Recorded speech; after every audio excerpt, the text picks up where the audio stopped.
don't see too many like me, cause I am one of the reasons you do what you do when you wanna be me instead of you, cause I am still on beat, showing love to the streets. Come on, you know me, cause that's who I am.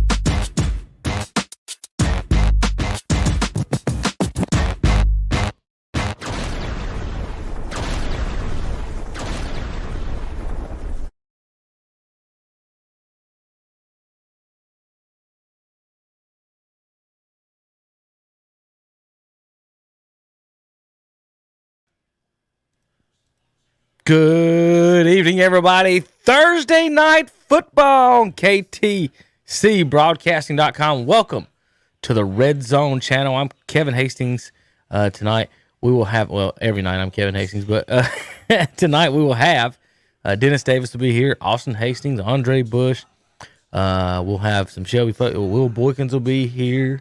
I believe Steve Grease is going to show up here later in the post-game show, but here on the Redzone channel, we're getting started here in just a few minutes. First score on the board in the middle of the first quarter. We're going to type this in for you folks down here. It is 28-0 Shelby over Highland Tech. They started early over there tonight. It's homecoming and fair night in Shelbytown, so they get started early over there tonight. Get that game over early and go get some cotton candy at the fair. Coming up here in just a few moments, we're going to get you over to South Point and Crest, Burns, and Bessemer City. We've got Hendersonville and Chase, and then we've also got Lincoln. County game of the week tonight is Lincoln at Bandy. So we're going to start us over in Bessemer City.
Excuse me. I'm sorry, everybody.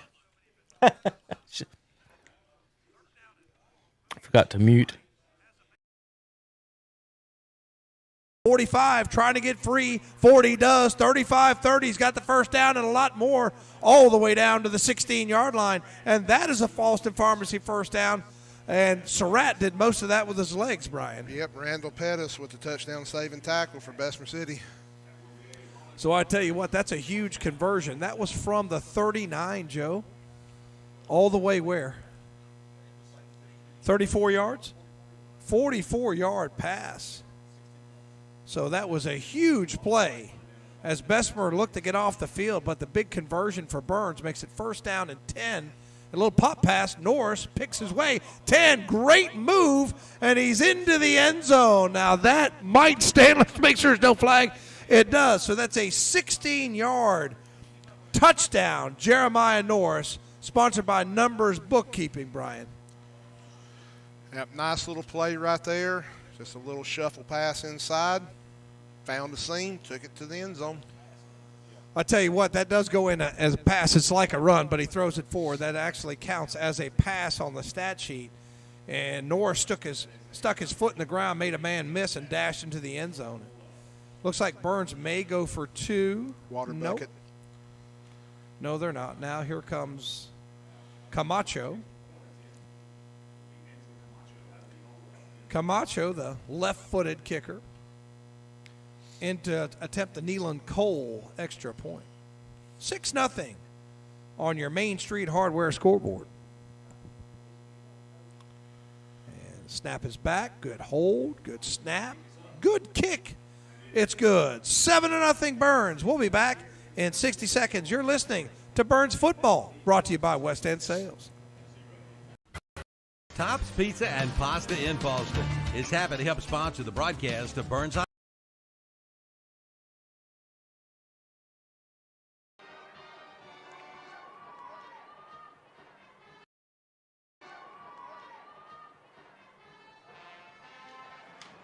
And it'll be 3rd and 10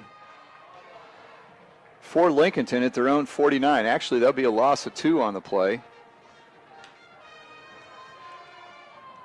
Boss takes a snap. This time he hands it off to Odom on the jet sweep around the right side. He's got an opening. He's out across the 40, breaks it back towards the inside, gets inside the 35, down to the 33-yard line. So that'll be another Turner Hauser Insurance first down as Odom takes the jet sweep and gets into Trojans territory to the 32-yard line. So a gain of 19 on the play.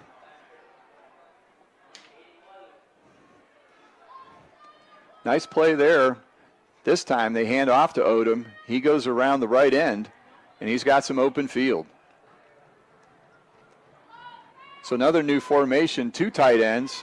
Hand off to Heath. He goes over the left side. Hit at the line of scrimmage, works his way forward for maybe a yard before he's shoved back by half the Bandy's defense. Samuel Hill making the initial contact for the Trojans. Gain of 1, it's 2nd down. So gain of 1 for Heath. From the Trojan 31. And the ball's at the 31-yard line. 8:18 to go in the first quarter. No score. First possession of the game is still Lincolnton's. They've driven the ball from their own 37 to the Bandy's 31. 2 wide receivers each side. Boston the shotgun. Stansel in motion. Handoff is to Stansel. He goes around the left side. He's being chased, and he'll actually lose yardage on that play. He was trying to go around the left side, but good pursuit by the Bandy's defense shoves him out of bounds behind the sticks. They mark it at the 34-yard line, so Stansel will lose 3 on that play. 34-yard line is 3rd down 12. It's going to be 3rd and 12 for the Wolves. As they have a long way to go to keep this possession alive. 3 wide receivers to the right. Boss calls the signals. Back in the shotguns, looking downfield. Fakes it. Now he's being chased, gets away from a lineman, rolls around the right side, and is hit hard inside the 40-yard line.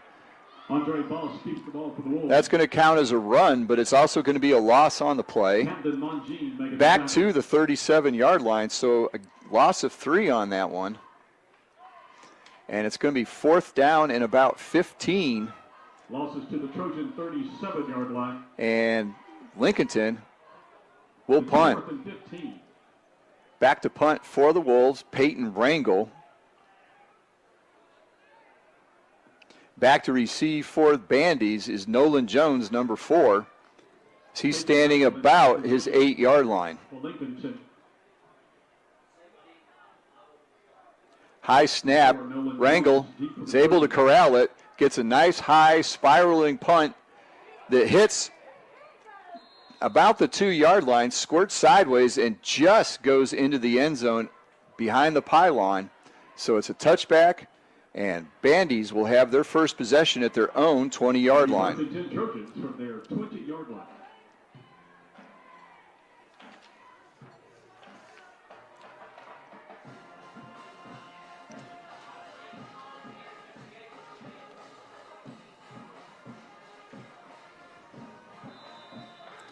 So 1st and 10, 6:40 to go, no score. First possession of the game. Wyatt Wesson under center. Drops back, rolls to the right, throws out into the flat. It's a little bit high, over just off the fingertips of his intended target. So that'll fall incomplete. Pass intended for Cash Obergon is incomplete. Anthony Odom defending for the Wolves. 2nd down, 10. So it'll be 2nd and 10. Nice throw, tight spiral, but just a little bit too high and off the fingertips for no gain. Pitch in the backfield. It's Jones over the right side. He's got an opening, works his way forward, out across the 35-yard line. That'll be a Turner Hauser Insurance first down for Bandies as they get out to the 36-yard line. That'll be a 36-yard line. 16-yard gain for Jones on the first carry of the game.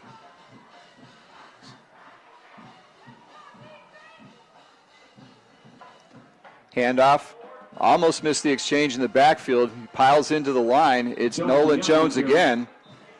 This time he's not going to gain any yardage, and in fact may lose half a yard.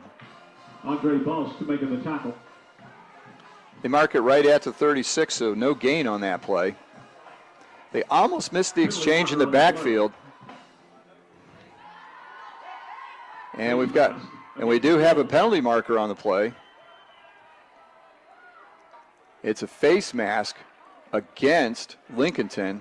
Penalties marked off to the 41-yard line. So it's only the 5-yard variety. It'll be 1st and 5. Trojan. It'll be 1st and 5.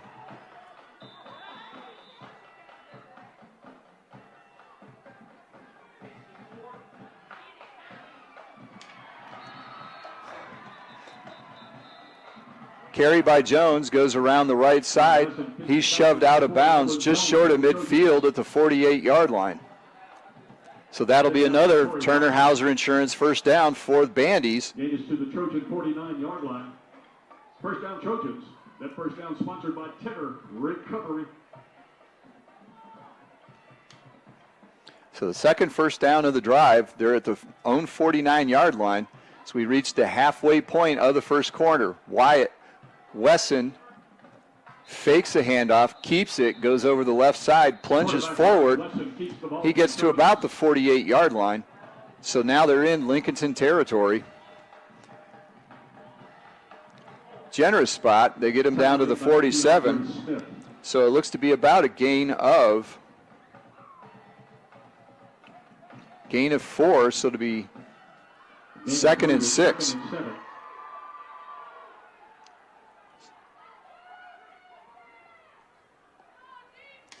Wesson hands off up the middle. It's Elliott Spicer. He breaks through a hole. A little bit of extracurricular behind the play. Easton Dellinger, an lineman for Bandies. But Spicer bursts through the right side of the line, gets over the 40-yard line. Down to the 38. It'll be another first down for Bandies. Another tender recovery. First down, Trojans. Gain of 9 on the play for Spicer, and the drive continues for Bandies. I formation, Wesson under center. Hands off to Jones up the middle. He's got room, breaks a tackle. He's at the 10, the 5. He's in. Touchdown, Bandies. Nolan Jones with a 38-yard touchdown run. And that puts Bandies ahead 6-0 on the First Federal Savings Bank scoreboard.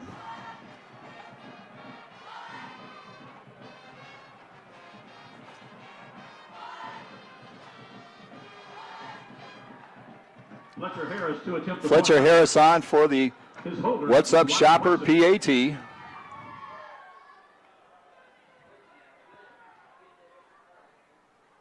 Snap, hold, kick is up. And it's good. So with 5:10 to go in the first quarter, Bandies out to the 7-0 lead. You're listening to the Lincoln County Game of the Week. We'll be back in 60 seconds on KTC Broadcasting.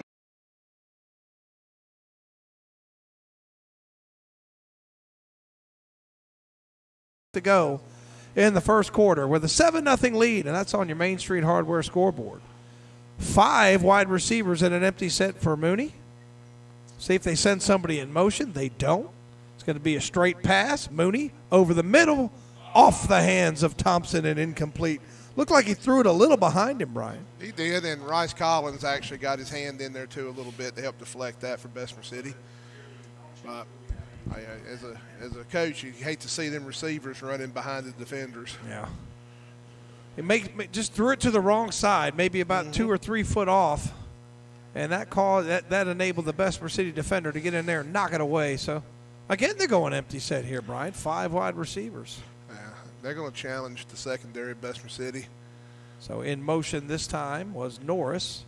And Mooney in some trouble. He's running to his right. He's got some room if he wants to tuck and run. He will. 35-40, 45-50, 45-40. There he goes. 35-30, 20, 15. And somebody said, is there a flag? There's not. No flag. So Mooney all the way down to the 14-yard line. So give him 28 plus 30. Give him 28 plus 37. You guys do the math. 28 plus 37. 65. 65-yard run. I do teach social studies, Brian, not math. I teach basic math. Yeah, that's why you could do it faster in your head than I could.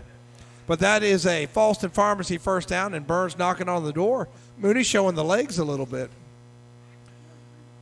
So it is first down, 4 wide receivers. Norris in the game at running back to Mooney's left.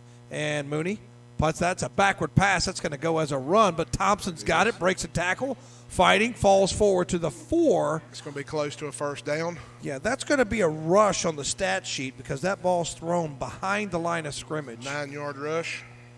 So that's going to set up 2nd down and 1 for the Bulldogs. So that was just throw it behind there, let the blocking set up, and see what your athlete can do in space. Most definitely, especially depending on what kind of cushion Bessemer City's given down here in the red zone. 4 wide receivers in for Burns. Mooney back, got time, fires, got a man. Did he catch it? Touchdown. Yes, he did. Touchdown. That's going to go for a 4-yard touchdown to Kahari Surratt. So Burns on the board again with your numbers bookkeeping touchdown.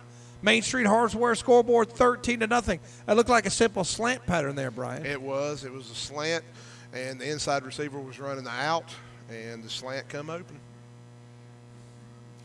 So Mooney threw a dime there. It was right where it needed to be. I had to wait, see if he caught it. It looked like he might have thrown it a little too hard. But Surratt able to haul it in. And are they going for 2? They are going for 2. Mooney to, I think that's Haynes. So 2-point. Surratt, no, that 2-point pass to number 4.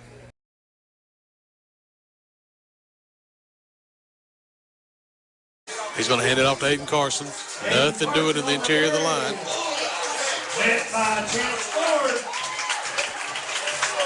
Crest faithful looking for a flag, and I think they're going to get it. Carson was down, and after the whistle blew, it looked like one of the South Point defenders threw him down to the ground. And I didn't see a flag be thrown, but there is a flag on the ground, so let's see. So we'll see what the call is here. Have you noticed South Point's been really trying to be physical? Yeah, absolutely. They've really wanted to show Crest that they're going to be very physical, but you can't be physical. That's just a big mistake right there. Yeah, it looks like pick the ball up. Yeah, it's going to be on the Red Raiders. Yep, that's going to be a late hit. And I know the fans here are unhappy with that, but that's you just can't throw a guy to the ground like that. Again, the way football's called today. I mean, it's. Well, that was back in the day too. Back in the day, you might get called for that because that was well after the whistle. So 1st and 10 for the Chargers now on the 47 of South Point. South Point leads 7-0 here in the first quarter. Husky drops back to pass, looks downfield. He's going to throw it down there, and it's going to go out of bounds. Incomplete. Look like it was intended for Addison, I believe. You know what? I think we're seeing on those long passes the wind is really wreaking havoc because he was running wide. He was running, had about 2 steps on his man down the sideline, and Husky just couldn't get it to him. It got out of bounds. He's going to hand it off to Carson. He's going to keep it. He's going to throw it here to A.J. Adams. Pass is going to be too high. Incomplete. Going to bring up 3rd and 10. That's kind of the Chargers' version of the triple option because he could hand it to Carson, he could run it around the left end, or he could throw it out to a receiver, and he threw it to the receiver, but again, just a little bit too high. And so, Robbie, you mentioned about that wind, how much it could really cause some trouble, and it has for the Chargers tonight. So once again, Crest will have 3 receivers to the left, 1 to the right. 3rd and 10. Husky ready. Drops back. They're bringing some pressure this time. Husky's going to roll out, going to break contain to the 50. He's to the 40. And he's going to get the first down. I tell you what, they brought a linebacker outside, and then he stuck his head inside, and that's all Husky needed. You better contain Husky. That was a great run by Husky. Another first down for the Chargers. Now, Crest has 8 first downs. South Point has no first downs. Wow. I'd have thought the other exact opposite. That's what you would think. 2:37 left in the first quarter. Chargers again in South Point territory. South Point leads 7-0 here in the first quarter. Husky takes the snap. He's going to give it to Carson this time, and he's going to be dropped at the line of scrimmage. I'll tell you what, got to give some props to number 33. That's the middle linebacker for South Point. That is Chance Ford. He's just a sophomore, and he was being blocked by the Crest offensive tackle, and he just got off that block and made the tackle for no gain. Yeah, that's one thing about this game, watching these two teams play. The future is very bright for both these programs. Yeah, a lot of sophomores playing on both sides and some freshmen, so this should be quite a game for the next 3 or 4 years. 2 receivers left, 2 to the right. Carson in the backfield with Husky. He fakes the handoff. He pulls it. He gets it out there. And the pass is going to be caught there by A.J. Adams for the first down.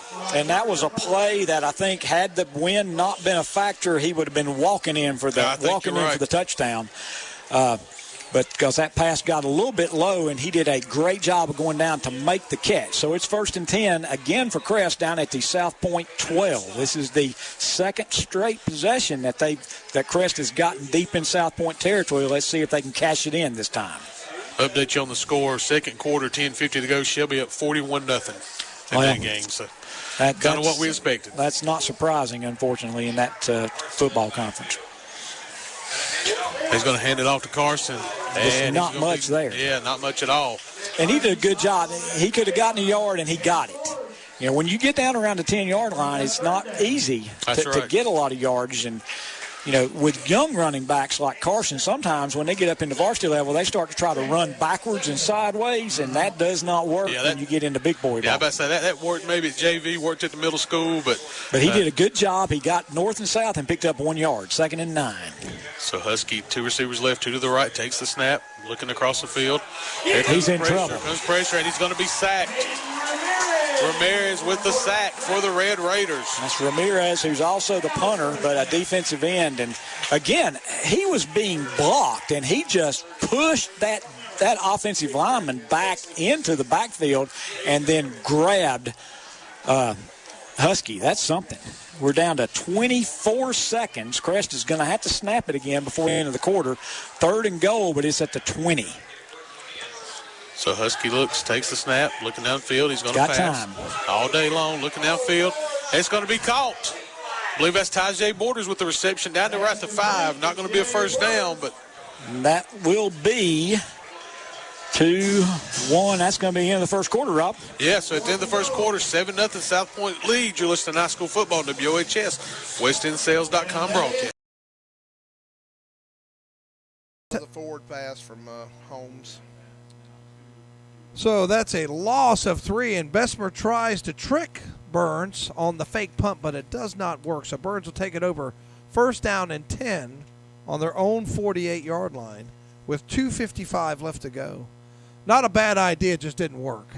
Yeah, it went to Walter McCoy. So there's our sideline view. We're going to check this out, Kevin, as Mooney's in the gun, and it'll be a little razzle-dazzle double reverse, and Mooney's got it. He's going to throw it, well covered, and knocked away. So they try the gadget play there, and there's number 7, Smith, to block to knock it away, and good defense there by the Jackets. They weren't really fooled. Yeah, they stayed at home, fundamentally sound. So Good 2nd coverage. down and 10 after the incompletion. And Joe being a little cynical here about the officiating. Not Joe Weibrel. 4 wide receivers in for Burns. And Mooney's in the gun. And a little pop pass. It looks like Norris, and he's picking his way, and he falls forward. I guess it's going to count as a pass, Brian. It is. So a pass of 5 as Norris takes it right in front, gains about 5, and it'll set up 3rd down and 5. Chastain on the tackle. That's your man Chastain, who's been in on a lot of tackles. Great number for a linebacker too, huh? 51. 51. So 4 wide receivers again, and there's our look from the sideline. So we'll keep it up top. I think we get a little better view there. Mooney back, going to let it go. One-on-one coverage, Thompson, and that one is almost intercepted and incomplete. Pedersen coverage. So Pedersen coverage, 4th and 5. If you're David Devine, wonder if you're going to punt the football here. I mean, you converted a 3rd and 40. Did. So I don't know what you're thinking here. You're in plus territory. Your defense has been playing well. I Yes. believe he's going to roll the dice and go for it. So Kevin, giving you some angles from Mr. Mayhew down there on the sideline. And Zach, can you hear us down there? Yeah, can you hear me? Oh, I can hear you down there. Good shot there. We're going to stay with you on this play. 4th down 5, coming your way. Pass out in the flat. Warlick can't hang on. And that's right in front of you, Zach. What'd you see down there? Zach, you there, buddy? All right, we don't have Zach on the microphone. We'll work on that at halftime, but the incomplete pass, and that's a quick turnover on downs. Good stand by Bessemer City after failing to convert the fake punt. So the ball stays there in the middle of the field, and it'll be 1st down and 10 for the Yellow Jackets. And see what Zach's got to do. He's got to walk behind there. He's got to get down there to where he can see. And Bessemer City coming out, 1st down and 10. That trips right. They like that trips right. They use that a lot. And Holmes going to quarterback sweep to the right. He's knocked down Hopper and some others, and that'll be about a 5-yard loss. 2 yards. They gave him forward progress. Okay, so they did give him forward progress, but that's another tackle for loss for Burns. And just looking at their tackles for loss, they've got 6 tackles for loss, so they're getting them behind the sticks, Brian. Yes, they are. So 2nd down and 12. And there we can see the Burns defense that Mr. Mayhew's giving you that angle over there. So we'll just go up top Holmes back, getting a little bit of pressure, lets it go. I tell you what, he can throw a rocket. And it's incomplete. Nah, he caught it. I was getting ready to say, I thought he caught it. Where are they going to mark it? No. They're going to mark it back. It looked like he caught it, but maybe he wasn't able to maintain possession. But I tell you, that's an absolute dart from Jameer Holmes. I mean, he's got a cannon, doesn't he? He does. Like I say, the last 2 weeks, the numbers he's put up, he does have good targets. He's just got to have that time to get it to him. Okay, so Mayhew bringing the side. This is the up-top camera, so I'm going to try to give you some different views. And ball is dropped by Holmes. He picks it up. He's in trouble. He gets away from the pressure. He lets it go, and incomplete. That was a good job of just getting rid of that football. And do we have a penalty? No. So I'm not sure whether Bessemer's going to punt here. Favorable field position, but not favorable down and distance, Brian.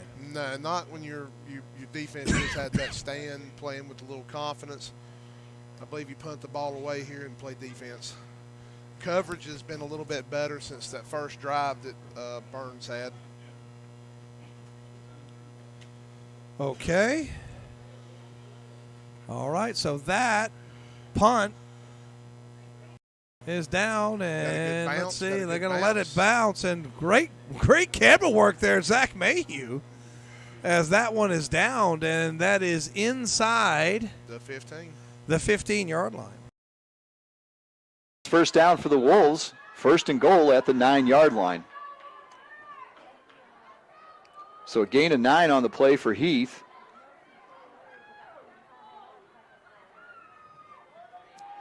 Handoff up the middle. Heath on the carry. Heath again. This time he gets down to the 2-yard line.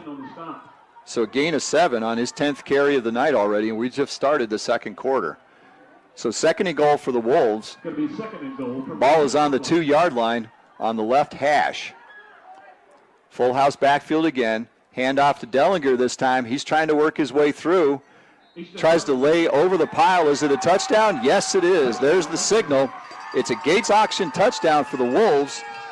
A 2-yard plunge by Easton Dellinger, and the Wolves take the lead 13-7.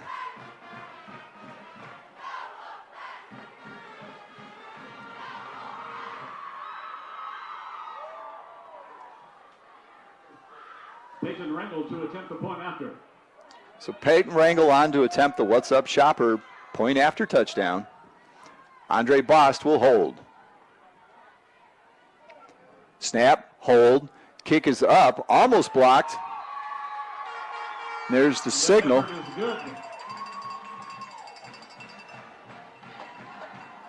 Did not see a signal. Finally, they say it's good. So, on the First Federal scoreboard, it's 14-7 Lincolnton early in the second quarter. We'll be back with high school football, Lincoln County Game of the Week, in 60 seconds on KTC Broadcasting. Of the end zone, but it's hauled in by Thompson out at the 5. It'll be a 26-yard pass. We'll have first and goal when we come back after this message. After 1 quarter of play, Main Street Hardware scoreboard. It's 15-0 Burns.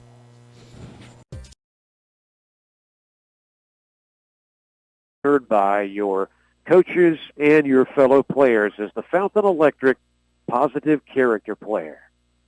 Back on the field, going to work, a fake in the backfield, a pass play, and incomplete at the 19-yard line. The intended receiver was Kingery, and the ball was just a little bit out of his reach that was thrown by Turner McSwain. Yeah, just a little bit out of the hands of the wide receiver there for the Trojans. Now Hendersonville back on offense. You know what's cool to see about the positive character award? Both of those guys started an offensive line for Chase. So Howard Gilco last week, Reagan McCraney this week. Congratulations to those individuals for winning those awards. Chase has had the ball offensively more than Hendersonville so far. They've got 7 points to show for it. Hendersonville, though, with a touchdown, could get themselves evened in this game. They could kick the PAT and tie it up. They could go for 2. But right now, they've got to start from their own 28-yard line. And they'll do so with a big hole up the middle. And all the way to at least midfield goes their star running back. We're talking about Rutherford. Yeah, Rutherford, very explosive player. Just a sophomore there for the Bearcats, too. So they're going to have him for a couple more years after this year there. Very big game on first down there. Let's see if Hendersonville tries to simplify things. They're running a lot of different formations there. Let's see if they try to keep the ball on the ground right here and just see if they can wear the Trojans down defensively and try to put a touchdown on the board. Well over 30 yards on that play from Rudisol gives them a Mi Pueblito first down just across the 50-yard line, just barely into Chase territory. Bring it up on the camera. This time, all right, we'll try here in just a second as it's going to be a handoff Norris and lowers the head. Does he get in? He's in for the touchdown. And that is a numbers bookkeeping touchdown for Norris that caps off that quick minute-long drive for the Bulldogs. Brian, it looks like he just run up the middle, had a nice little seam there and took it in. Yep, nice little seam, had a good push by the offensive line. They're going to line up the water bucket again. This time Bessemer comes over to cover it. They'll bring it back in and kick the extra point. All right, so extra point brought to you by Neelan Cole, and it looks like it's going to be straight up just extra point. As Mooney holds, well, he lost control of it. Now he's going to have to roll out, try to make something down. Nothing, throws it in the back of the end zone, knocked away, and the two-point conversion no good, and the score remains 21-0. Pettis with a nice deflection there. That could have been another two. And we're going to keep it right here. Second completion of the game for the Trojans. Two wide receivers to the top, two in the backfield. Wesson quick out in the flat again. It's Jones again. He manages to stay in bounds. No, it's not Jones. It's number 5. Complete to number 6, Logan Williams. Logan Williams. Easton Dellinger making the tackle. Logan Williams with a catch. He gets down to the 35-yard line. That first down sponsored by Gain of 13. As the Trojans are quickly into Lincolnton territory at the 35. Nolan Jones takes the handoff, goes out to the left side. He tries to get it around the play, but a flag came in from the sideline. I think we're going to have a holding call on number 2, Cash Obregon. Obregon was out there trying to block. The flag came in from the official closest to the play.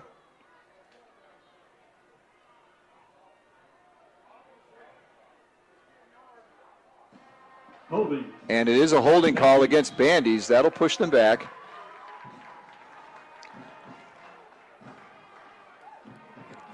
So Jones will get credit for the carry.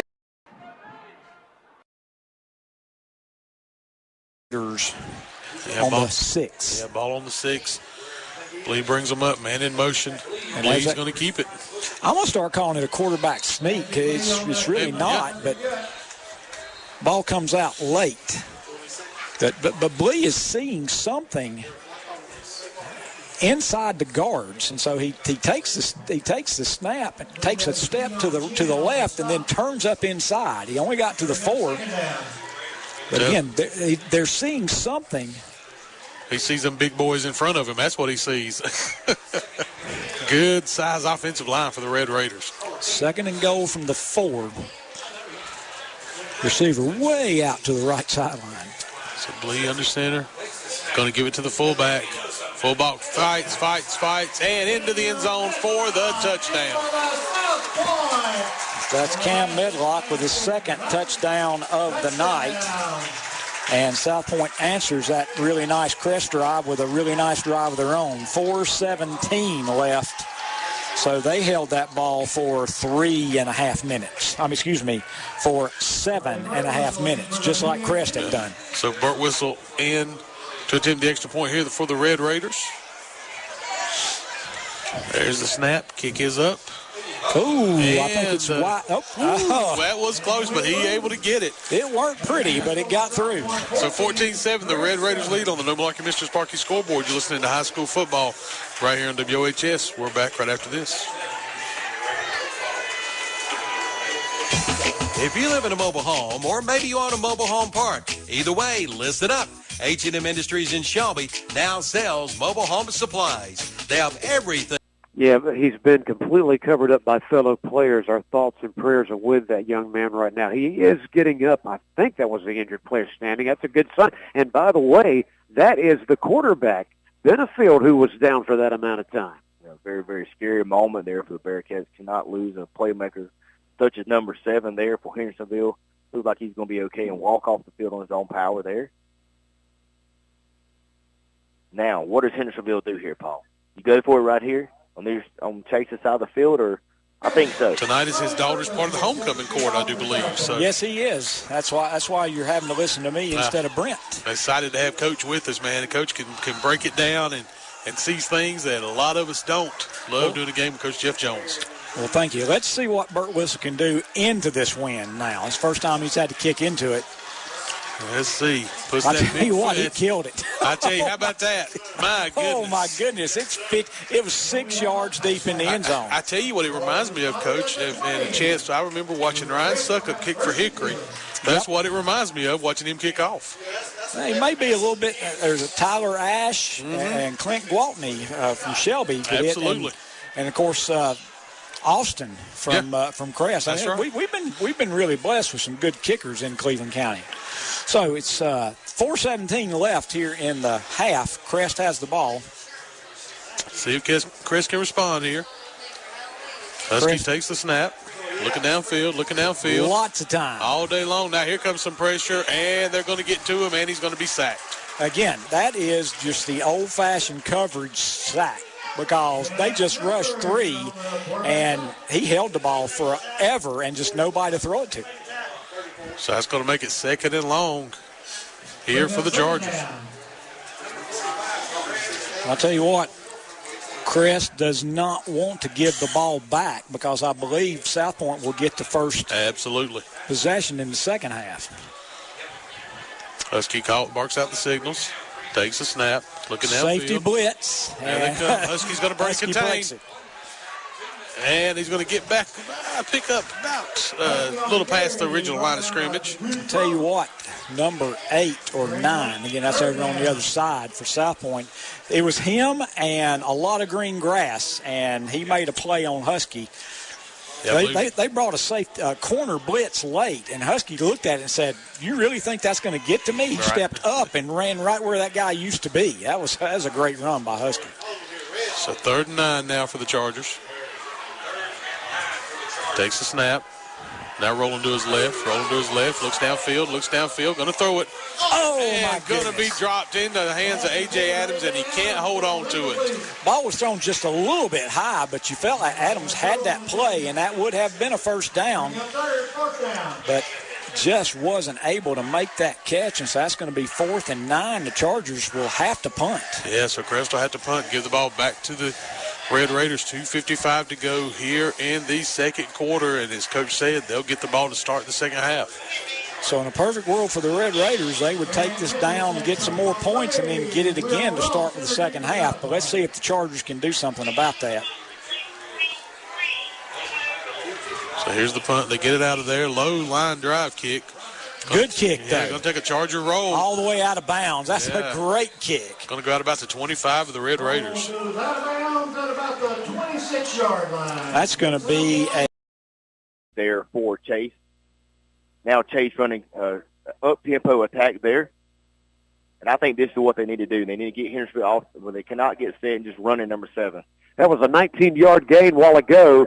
And again, Brennan Austin again, he will not get a lot out of this one, but it's still forward progress as he gets to, I believe they're going to mark it at the 26. I love how aggressive that Chase has come out on this drive, just be able to put the ball in number 7's hands and run it down the throat of the Hendersonville defense, and that's exactly what they needed to do. It'll be 2nd down and 6. And somebody just jumped. It appears that one of those big hogs on that defensive line for Hendersonville jumps offside. Yeah, it looks like the middle of that defense there for Hendersonville. Now another 5 yards there for Chase, bringing up now 2nd and short there for the Trojans.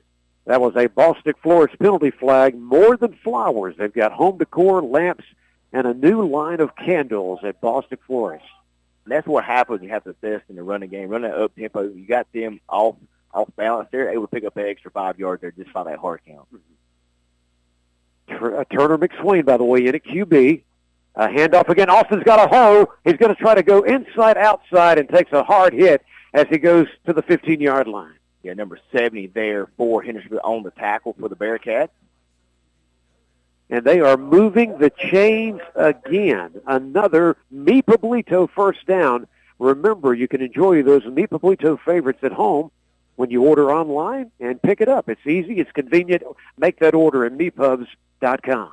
Yeah, nothing fancy for Chase right now. Just power I formation with Brennan Austin there. Let's see if they continue to do so on this drive. Turner McSwain still in it for quarterback for Chase. Brennan Austin to his left-hand side. Yep, and by the way, they're at the 15-yard line. Oh, man, the defense was ready this time. They get in the backfield, and Austin is hit and drugged back to the 20. Yeah, now you can continue to run the ball like that. They're picking up about 5-6 yards to carry down. Now with second and long there, they may have to put the ball in the air at some point in this drive. They decided they need a touchdown right here. So I think it would be huge for them to have a bigger lead than 7-0 on the board. If they can make it 10, if they can make it 14, we're all for that. Yeah, Tavon DeRisman down here looks like single coverage. So let's see if they decide to go to number 9 right here for a big score. Yep, he's so talented. It'd be good to get him more in the mix tonight, the wideout DeRisma. He's making his move, but the ball was dropped by McSwain. Now he's going to go to the end zone, and DeRisma catches it. The defense was right in front of him, but he's going to beat out Eric Rashid, and that is a 20-yard touchdown pass. McSwain in the middle of the end zone hitting DeRisma. You heard it right here. WAGY called that play right here for you. Let's don't give you too much credit. Big play by Chase Hospital. Big pass by Turner McSwain to DeRisma there. Now on the board, 13-0 Trojans. Excellent play call by Chase, the offensive coordinator. Yeah, and the thing, let's give Turner McSwain, all kind of credit because he dropped that ball momentarily. The snap was in his hands. He dropped it, and when he looked back up, he decided to still make that throw. That was a dangerous play, and it worked out. Sixto's extra point is good. 3:22 to go until halftime, and now on the Stanton Enterprise McDonald scoreboard, Chase increases their lead over Hendersonville to 14-0. We'll be back after this 1-minute timeout with the game of the week on Downtown Radio. Especially now that they're near midfield, but Crest is looking for that as well. But so receiver left, receiver right, here for the Red Raiders. Blee under center. Takes a snap, man in motion. And they run into each other. And I tell you what a job there by Blee. Nothing was there to pick up some yardage, Coach. Yeah, nothing was there. He picked up 5, but oh my goodness, he's limping. Keep an eye on that. Yeah, he is really, really favoring that right leg, and that could be really tough. So Blee under center. He drops back to pass, looking downfield, going to complete it. Number 11 with the reception. He's to the 10, the 5, in for the touchdown, the Red Raiders. 43-yard pass. And that was number 11, Aaron Chaney, their leading receiver.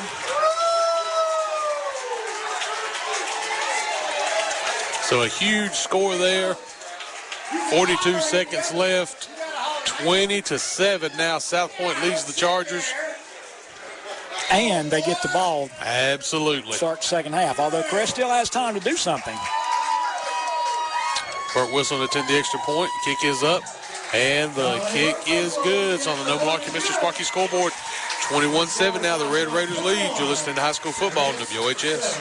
That little read option there. New at and that is a big carry. Is there a flag on them? Okay, we're not sure. He takes it from the 44 to the 18. That's a 26-yard gain if it stands, but we have to check the penalty. And the way Burns' body language is, it's holding against the Bulldogs, so that will negate that big run. Boy, that was a nice read option there by Mooney. It was. He made the correct read. And, hey, I'm telling you what, he's pretty impressive, too, out there. That's quarterback with being able to run the ball and throw the ball. As a former varsity defensive coordinator, it's tough to defend a dual threat quarterback like that. He got a gain of 1 yard. So that'll be 1st and 9. So what do we credit with him, with a 1 yard run? Yep, we'll credit him with a 1 yard run. So he gets a 1 yard run. So Burns with the 10-yard penalty. And back to throw is Mooney, and he's in trouble. He tries to get out of it. City. And this time he's going to get sacked. And I think that's Holmes that slings him down. Jameer Holmes playing defensive end. And he'll throw him back for a big loss. And a loss of about, I'm going to say a loss of 7 yards? 7 yards. So I tell you what, the big fella taking out a little bit of frustration on him. Because that is a sack, the first one for Bessemer City of the game. It is, and second tackle for a loss. So I'll tell you what, Mooney might need the ice tub after that one, as that was rudely slammed down. But second down, 16 from right at the midfield stripe. And let's go to the action cam with Zach, and he's got it there. LJ Allen's got it. Quick 40, slant. 35, 30, inside down to the 28-yard line, so that'll be gain of 22. 22. And another Falston Pharmacy first down. So they seem like they're content to throw the shorter passes and let their athletes make the plays with their legs. That is correct. Bessemer City giving them cushions. Obviously, they don't want to give up the home run ball, but it's just it's a darned if you do and darned if you don't. And this is a handoff to Norris, but good job by the interior of the Bessemer City defense, drag him down by his legs. I think that's your man. Chastain, yep. Chastain. And he's still got about 3 yards, bring up second down and 7. That's the 5th tackle I have for Chastain. And I tell you what, he was hanging off for dear life. He got Norris around the ankles and wouldn't let him go. But good job by Chastain. Yeah, we'll get 2nd and 8. And again, we've got that coverage. There's Zach's camera down there. You can see it, Kevin. And Mooney back, throws over the middle, through the hands of Warlick, and he got nailed for his trouble. As that was a great shot there by Zach on the incomplete pass. And I tell you what, you go over the middle in this game, you're taking your life into your own hands, Brian. Yeah, Pettis is not afraid to be physical back there, so anytime anything's coming down the middle of the field, he's going to be in the area and the action on it. And it's a cliche, but I'm pretty sure he heard some footsteps there. You hear them footsteps coming. Yep. So we'll go here and bring you the play. And Mooney going to throw and caught. Dives ahead for a first down, and that's number 2, Thompson, who's to the 13. Give him 14 more yards and another first down, the 6th one on this drive alone. So they're moving the football, getting chunk plays, and it is going to be first down, and they can still get another first down. They can. Ball is sitting on the 12, I do believe. And this drive started way back on their own 5-yard line. And that's going to be Mooney. Read option again through the middle, takes on a tackler, and I think he does have a first down. He's down to the 2. So let's see where they spot it. It's going to be. They're going to give him a first down, so that's a 11 down. 10-yard run, and the 7th Falston Pharmacy first down. And I tell you what, Kevin, we'll try this angle right here as Mr. Mayhew is right down there on top of the action. Let's see if we get number 3 up the middle.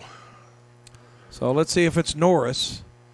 And it will be Norris. Nope, he pulls it out into the end zone. Ryan Thompson for the 2-yard touchdown as a little RPO action. Winds up in a 2-yard touchdown, and that brought to you by Numbers Bookkeeping, Brian. Nice little play. Nice little, say, a little play action pass, a little quick slant. Burns did a great job on that drive.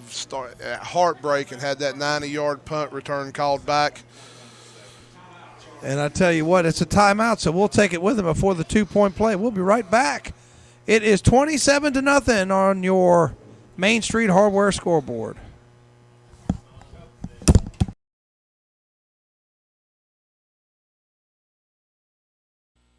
Now number 7, Little. 1-14 lead, 4:41 to go in the quarter. Bost again back to pass, throws it towards the sideline, intended for Anthony Odom, but again, good coverage by Bandies. This time, it's number 2, Cash Obregon. So another incomplete pass. Braden Brooks defending for the Trojans.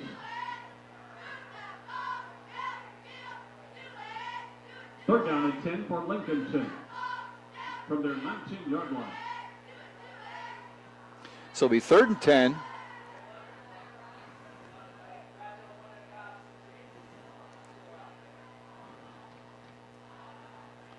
So they're starting at the 19-yard line, not the 24. My mistake. And the play clock gets down close to 0. So a timeout is taken by Lincolnton. That's their 2nd and a half. We'll keep it here.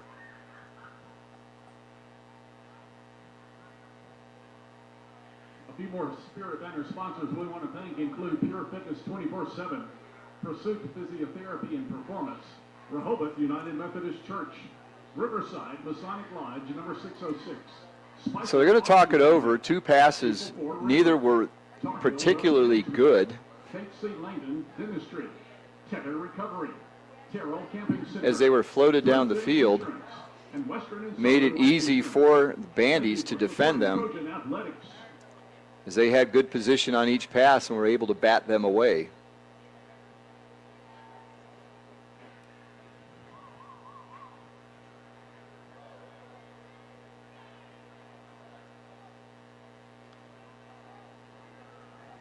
So it'll be 3rd and 10, 4:39 to go in the half. And it's still on the 19-yard line. Lincolnton comes out with 3 wide receivers, with only Kamani Heath, 4 wide receivers now as Peyton Rangel runs on. Only Heath in the backfield.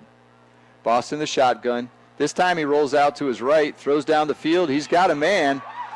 Pass is caught by number 8, Antonio Wilson. He's close to the first down. And he does have it. It'll be a Gates. It'll be a Turner Hauser Insurance first down as a gain of 11 on the play. Pass is caught by number 8, Antonio Wilson, gain of 11.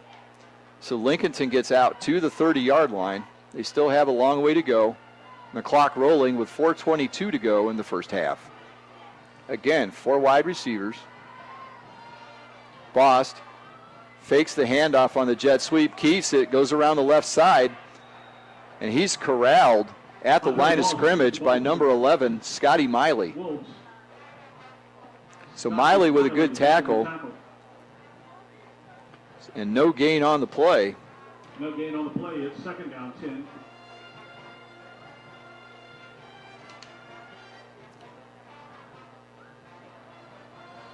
So 4 completions in the first half for Lincolnton, 3 to Anthony Odom and 1 to Antonio Wilson. The rest has been the running attack, mostly Kamani Heath, 14 carries for 69 yards at this point. Play clock's down to 4. Lincolnton has to hurry. Little confusion. Bost on the end around, back to Dellinger. He's looking downfield. Dellinger unloads. He's got a receiver downfield, but underthrows Anthony Odom. Odom was open, but Dellinger's pass stayed in the air a little bit too long, and that allowed Cash Obregon to get back in coverage and bat the pass away. Some of the Lincoln crowd was looking for interference, but Obregon was going backwards, playing the ball. Perfect defensive play on that, but we've got a player down for Lincolnton. So while they're attending to the player on the field, you're listening to high school football on KTC Broadcasting. We'll be back in 60 seconds. Need metal roofing? Then you need to see Triad Corrugated Metal Roofing in Lincoln. At Triad Corrugated Metal Roofing, you buy direct, out, he's saving going you to money. be chased. He's a bad dash for the Paint system. pylon, and he gets in for the 2-point play. Yep, number 2, so wrong angle. that makes it 35-0 on your Main Street Hardware scoreboard. We'll be right back. Biscuits for $4.50. Cool off with 28 ounce. Mr. Sparky is here. At Mr. Sparky Service and Repair.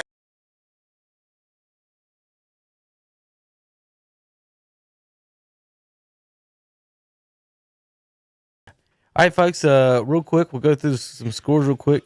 Well, never mind. South Point Crest is right back. I thought, well, they're at halftime, Crest, South Point, right? Okay. I got scared for a sec. Let me turn your mic on. All right, Dennis, you got me over there? Yep, they're halftime. I just couldn't hear you over there. I could see you talking, but I couldn't hear you over there. All right, Dennis Davis and Kevin Hastings here. Got some quick scores here before halftime. 35-0 Burns. Chase 14-0. South Point 21-7. Maiden 53-0. Bunker Hill 17-14. Bandy's 21-14. Newton Conover 15-7. Ashbrook 19-8. East Gaston 21-8. Shelby 62-0. And Kings Mountain 35-0. And East Lincoln 21-0. We'll go right back out to Bandy's and Lincoln with David Potter. Play, Boss came to his left, handed off to Easton Delegar on the reverse. He pulled up, tried to throw a long pass down the field, threw it about 35 yards, but he needed to throw it 40 as Odom was behind the defense, but had to wait for the ball, and that allowed Cash Obregon to get back in coverage and deflect the pass. The injured player for Lincolnton Camden Ray is the injured Lincolnton player. is number 69, Camden Ray. He's being helped off the field, hopping off on his left foot with his right foot in the air. So some kind of lower leg injury. He goes off, and it's going to be 4th and 10 for Lincolnton. Excuse me, 3rd and 10. The ball is on the Lincolnton 30-yard line. Their ball on the 30-yard line, 3:19 to go. 4 wide receivers. Stancil in motion. Bost rolls out to his right. He's looking to throw. He's being chased into backfield. Throws downfield. Loops it, and it's caught. Caught by Stansfield.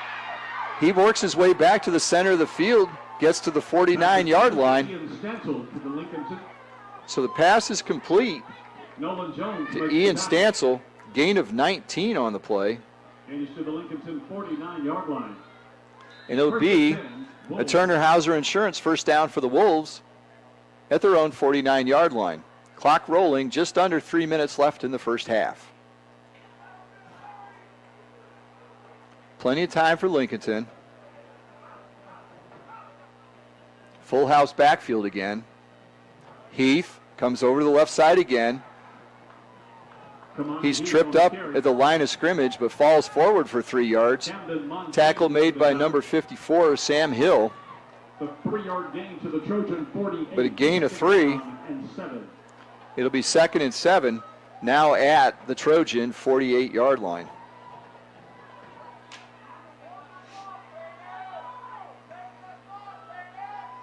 Bost, back to pass, loops one downfield. He's got a receiver, number 11. Peyton Rangel. Rangel was open, but he just led him a little too far. And the pass falls incomplete to the turf. 3rd down 7.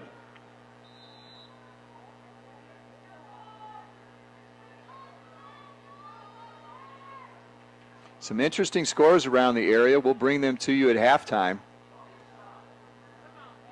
But right now it's 21-14 Bandies, 2:14 to go in the half.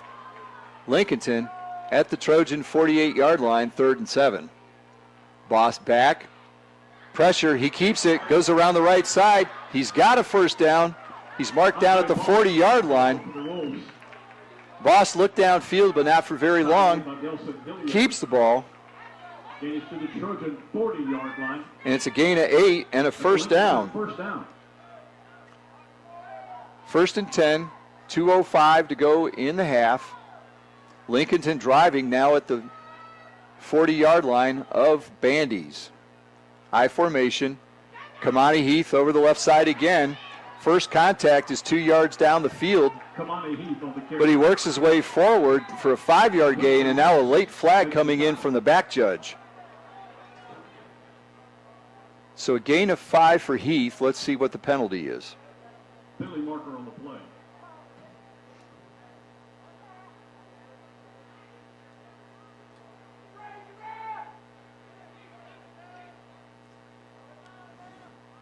Lincolnton moving with the ball at their back. Personal foul. It'll be on the Wolves. So Heath will get the 5-yard. Will he get the 5-yard run? We'll have to see.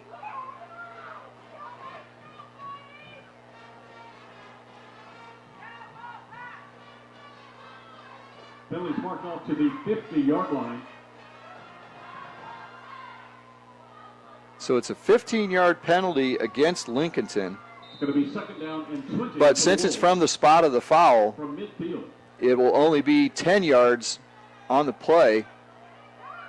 Second and 20. So it looks like Heath will get the 5-yard credit. So a 15-yard penalty after the play. Heath in the eye. Bost rolls out to his right, looks downfield, throws over the middle. He's got a receiver. Pass is caught by number 4, Ian Stansel. Tackle made by Delson Hilliard. Gains to the Trojan 41. He gets to the 41-yard line. 9 yards on the play. Gets most of the penalty yardage back, so it'll be 3rd and 11. Just over a minute to go. Heath comes to the sideline. Handoff is to number 33. Traylon Bost, he goes around the right side, heads for the sideline, and is knocked out of bounds at about the 33-yard line. So gain of 8. 33-yard line. 4th down and 4. So 4th and 4, 57.1 to go. Lincolnton in plus territory at the 33, but looking at 4th and 4 as they wanted to stretch this possession. Boss back to pass, quick throw. He's got Stansel out in the flat on the left, makes the catch, breaks the tackle, goes down the sideline and is tackled at the 14-yard line. That'll be a Turner Hauser Insurance first down for the Wolves with 50 seconds left. Going to be 1st and 10, Lincolnton from the Trojan 14-yard line. So the pass is complete again to Stansel. Gain of 19 on the play when they needed 4. And a timeout is called. Timeout, Trojans. So the Bandy's Trojans take another timeout. Just 50 seconds left in the half. Lincolnton knocking at the door. First down at the 14. We'll keep it here. We'll have a bit of an extended halftime this week. It's Bandy's homecoming. So the normal 15-minute halftime will probably be closer to 20.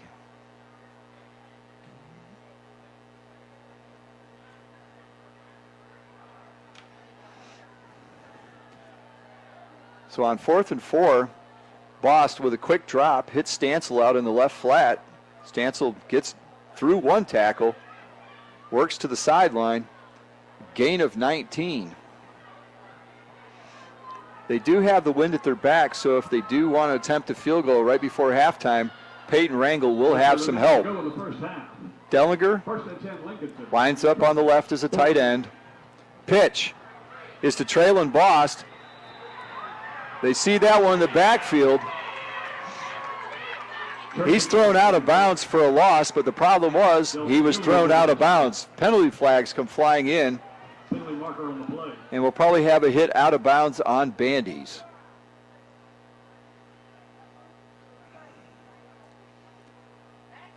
So a loss of 7 on the play.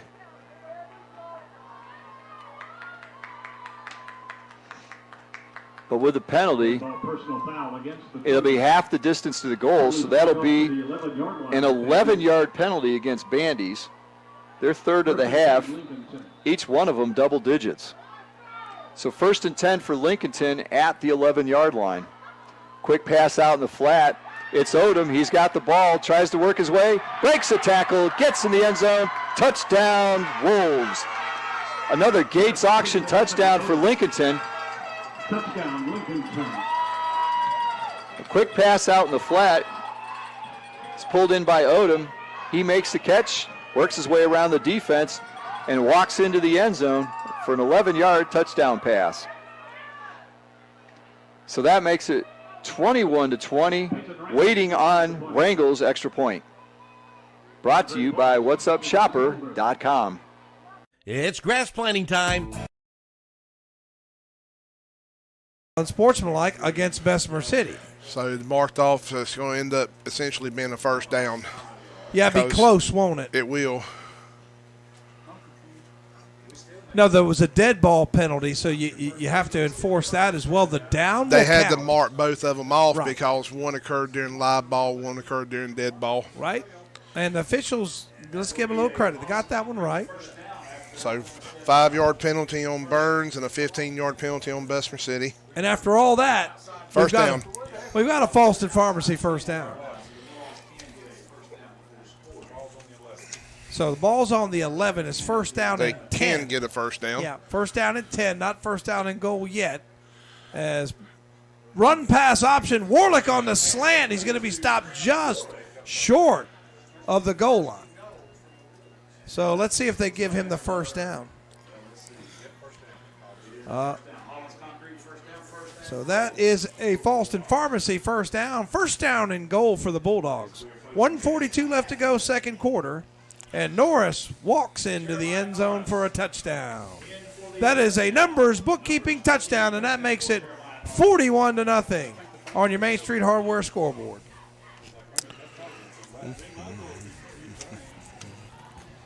So, pending the extra point, unless Bessemer City scores, the clock will run beginning of the third quarter. Am I right on that, Brian? That is correct. 42-point mercy rule in North Carolina. Well, it might not because they're going to try big. Got to get the going to try the 2-point conversion again. Every lineman's dream. Coach point at him and say it's your time. Puts the head down. Does he get in? No, he didn't. And they say no, so the score will remain 41-0 on your Mr. Sparky. Check that, your Main Street Hardware scoreboard. We'll be back in 30 seconds.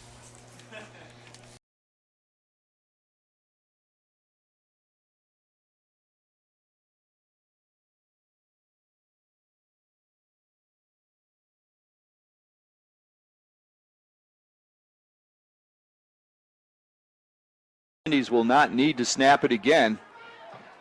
And we'll go to halftime here at Lincolnton. Bandy's. Lincolnton and Bandy's tied at 21 apiece.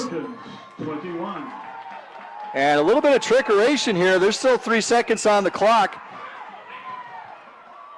Lincoln has started to run off the field. Bandy's is running a play. There's a lateral. Obregon gets it to Nolan Jones. Jones gets it over to number 5, Justin Oplinger. What in the heck was that? Was that legal? The Lincolnton coaching staff is not happy about that. Close the door. That was crazy. There's going to be a conference on this one.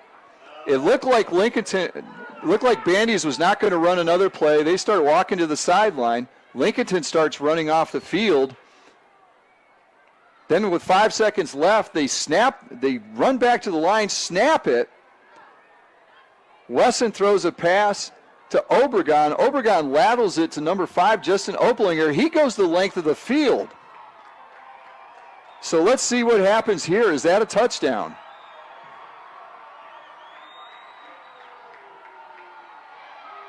The Lincolnton crowd obviously is not happy. The Lincolnton staff is equally unhappy. But the touchdown's going to stand.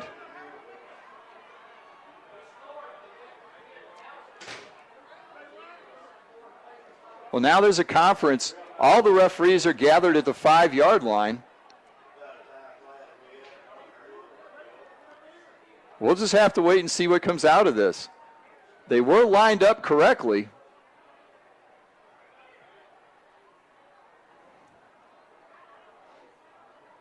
So there's a penalty on Lincolnton, probably too many men on the field because they were walking to the locker room. Coach Bird's out talking to the head official.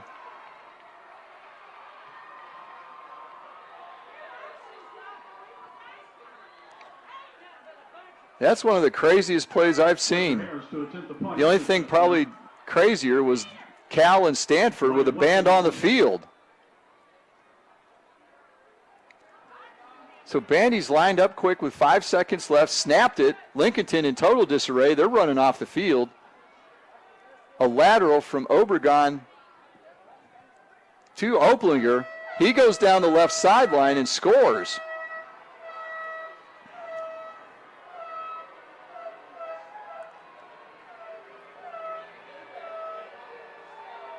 So the only question was how many yards was that? I didn't notice where they had started the drive. Again, still having a conference with Coach Bird on the near sideline.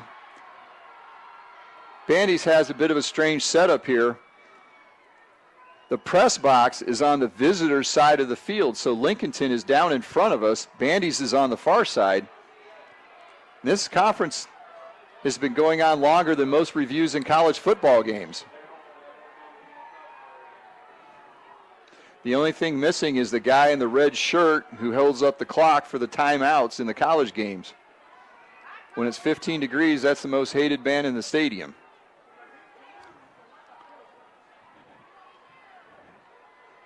So the conference has finally ended. Coach Bird slowly retreating to the sideline. Not at all happy. So the touchdown stands. It's 20, so it's a Gates auction touchdown, one of the strangest ones you ever want to see. And Fletcher Harris is on to kick the extra point with no time on the clock. We got a flag on the play. It's going to be procedure against Bandy, so that'll push it back 5 yards. Not a problem for Harris. They have a large net not too far behind the goalpost, and he's been flying it over them.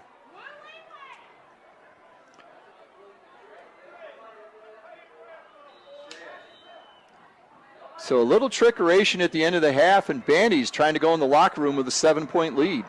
Snap, hold, and kick is blocked.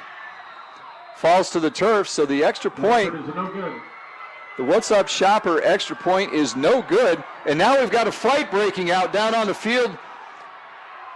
Players on the return team, on the two special teams, have gotten into a fight. Kamani Heath is involved. There's a lot of players from each team involved. Peyton Rangel.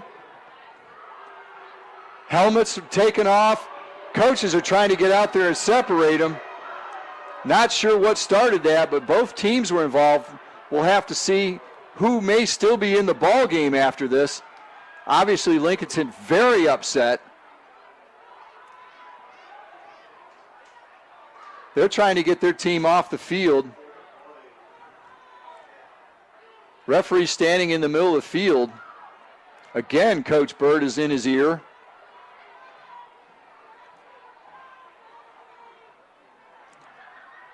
So we're going to have another conference. We're going to keep it here. There's penalty markers all over the place. The extra point was blocked, so the halftime score will be 27-21. The question at this point is how many players are going to get ejected? That got ugly fast. Both teams' coaching staffs hustled out there trying to break things up quickly.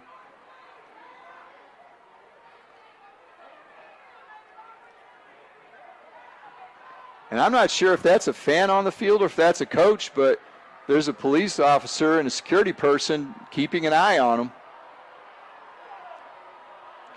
So Lincolnton heads into the locker room. We'll try and get some information at halftime, but the conference is still going on. They haven't even started the halftime clock yet.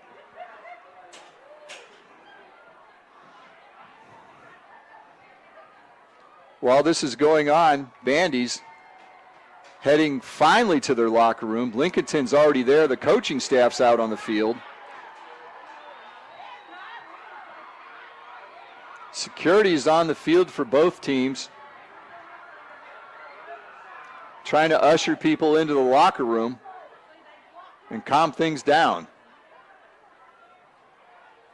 So a big play at the end of the half, and then a fight after the blocked extra point. So they have started the halftime clock. So we're going to take a timeout here. The halftime score, Bandy's 27, Lincolnton 21. We're going to take an extended timeout here to catch up on halftime stats and try and figure out what's going on the field. So you're listening to the high school football game of the week from Lincoln County. We're going to take a 4-minute timeout, and we'll be back on KTC Broadcasting. It's grass planting. This game up and see if we can get a few extra. Again, 3 receivers over here to the right, single receiver to the left. Husky takes the snap. He's going to keep it this time, pulls it, and he's out there looking for the first down. Not going to get there. Going to pick up about 3. One of the first times he got out of that defensive end that has kind of had him all night long. He got away from him, but one of the linebackers came up quickly to force him out of bounds. But it is going to be a gain to where it's only going to be 3rd and 2. Crest definitely in 4-down territory. So 3rd and 2 here for the Chargers. Same formation. 3 receivers over here to the right, single receiver to the left. Husky looks over to the sideline to get the call. That's Aiden Carson still in the backfield. He shifts Carson over to his other side, does Husky. There's the snap. Puts it into his belly, pulls it again, does Husky. Looking for yardage on the interior and picks up the first down. Husky is so exciting because he made a bad read that time. He pulled the ball, and that defensive end is sitting there saying, come on. He's got him dead to rights 3 yards in the backfield. But Husky, Mr. Excitement. Mr. Excitement. He picked up 4 yards where there was nothing. So once again, Husky has Carson with him. There's the snap. Once again, he puts it in the belly of Carson. Carson fights ahead, yards. What a nice run, strong run there by Aiden Carson. That's going to be about 9, almost 10. Again, great movement by the front of the Chargers that time. 2nd and very, very close to first down. They're all the way down to the 13-yard line of South Point. Husky waiting on the ball. There's a snap. He's going to give it to Carson. Carson's going to bounce it outside. He's going to get the first down. Yep, just enough. He only needed about half a yard, and he got 1. So a CSI mechanical first down for the Chargers. 3rd first down in this nice little drive. And, again, we're just now 10 minutes to go here in the 3rd quarter. Crest has done an awesome onside kick to get the ball here to start the second half. 1st and 10 on the 12, just inside the 12-yard line of South Point. So Crest can get a first down without scoring.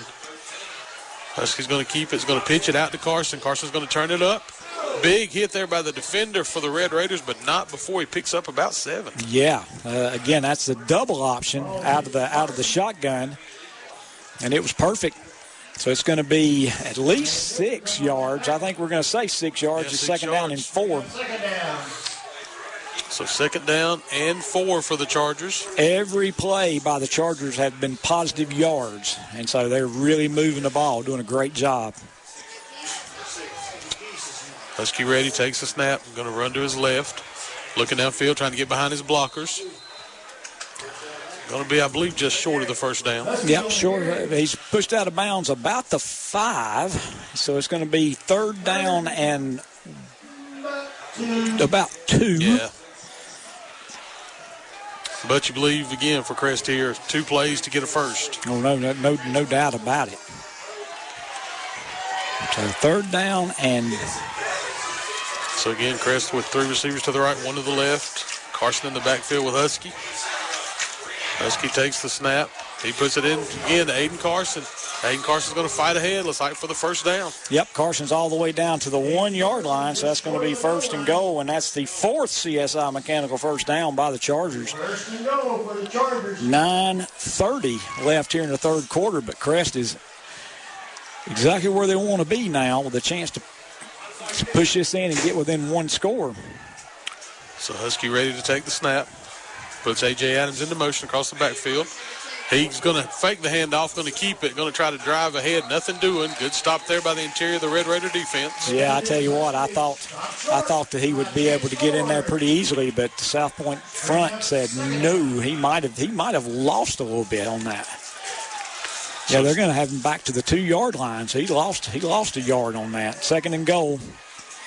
Again, 21-7, South Point leads, but Crest knocking on the door. 2nd and goal at the South Point 2.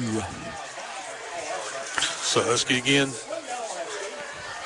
takes the snap. He's going to roll to his right. Look like he's going to try to keep it. Going to fight into the interior. Another good stop. Some positive yardage for Husky. Going to be stopped just short of the goal line. Yep. Going to be just inside the 1. So 3rd and goal. Husky going over to talk to Coach Soseby. Yeah, 23 seconds on the play clock. Here the Red Raider faithful down below us as they come to their feet.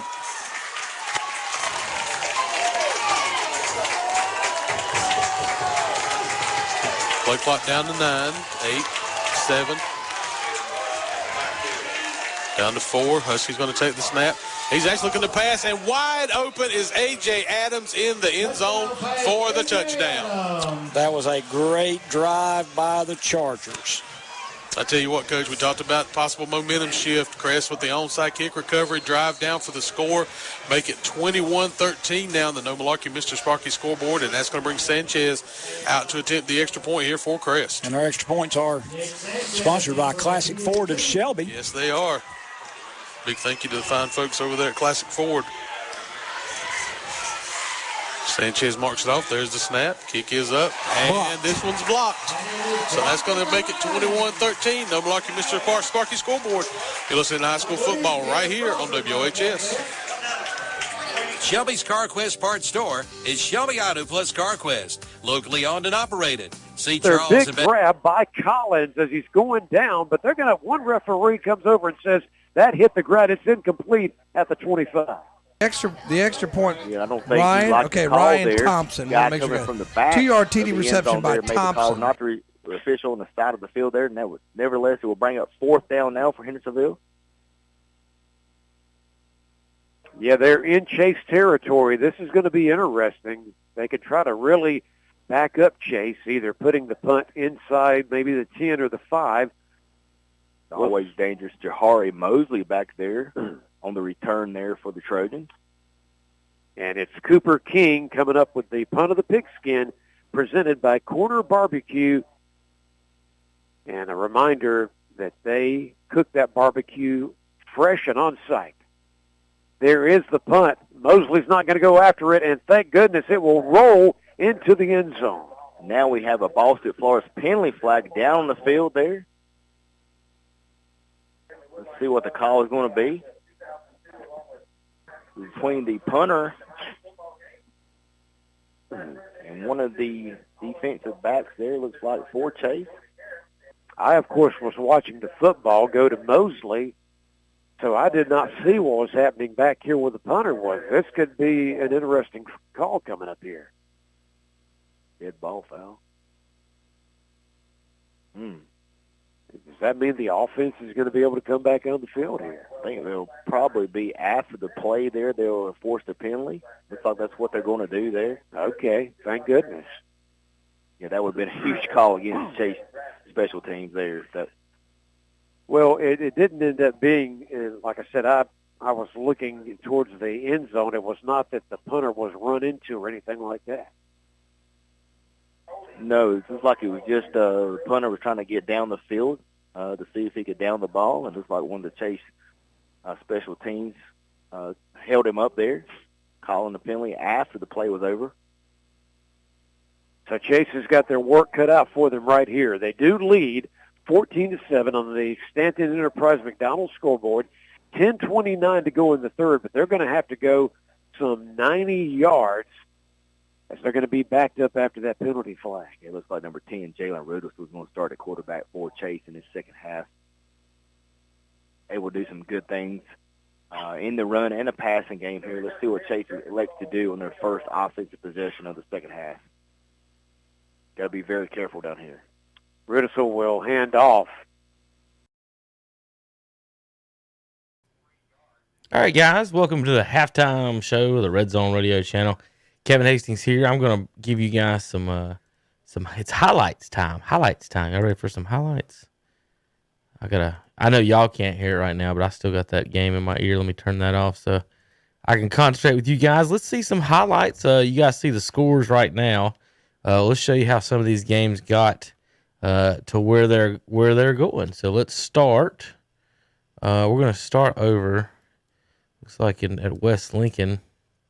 Here's the Rebels flagmen. Beautiful sky over there in Vail tonight. Before the hurricanes come, winds and rains come in. Let's see if I can do some of this right. Press that button.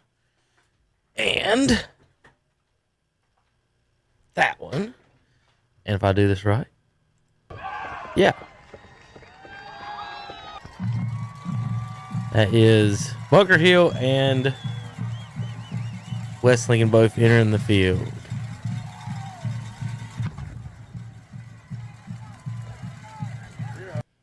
Rebels and Bears tonight with a big matchup up in Vail. 17-14 right now. 7-0. South Point started off the scoring with this big long run for the Raiders. Made it 7-0. Over in Vail is Mason Avery run. Made it 6-0. Rebels over the Bunker Hill Bears. Then the Bears tied it up. This made it 6-6. Deep pass, right side, up and caught between two DBs. Instead of just making the play, they give up the touchdown. Over in Chase tonight, Trojans take a 7-0 lead over Hendersonville. I guess we caught the dead end of that score. Mason Avery, 61 yards on this touchdown, made it 14-6. And Avery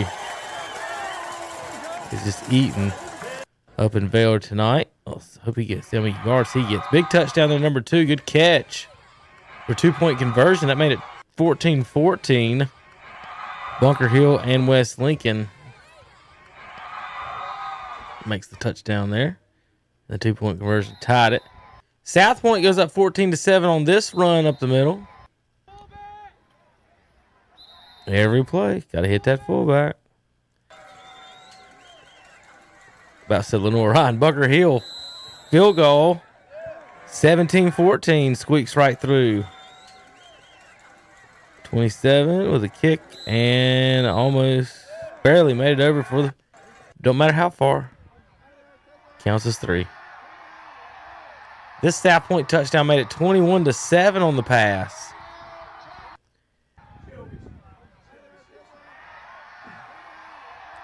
And we do have a final in Shelby, 76-0 Lions. So that means Highland Tech made some halftime adjustments, only give up 7 in the second half.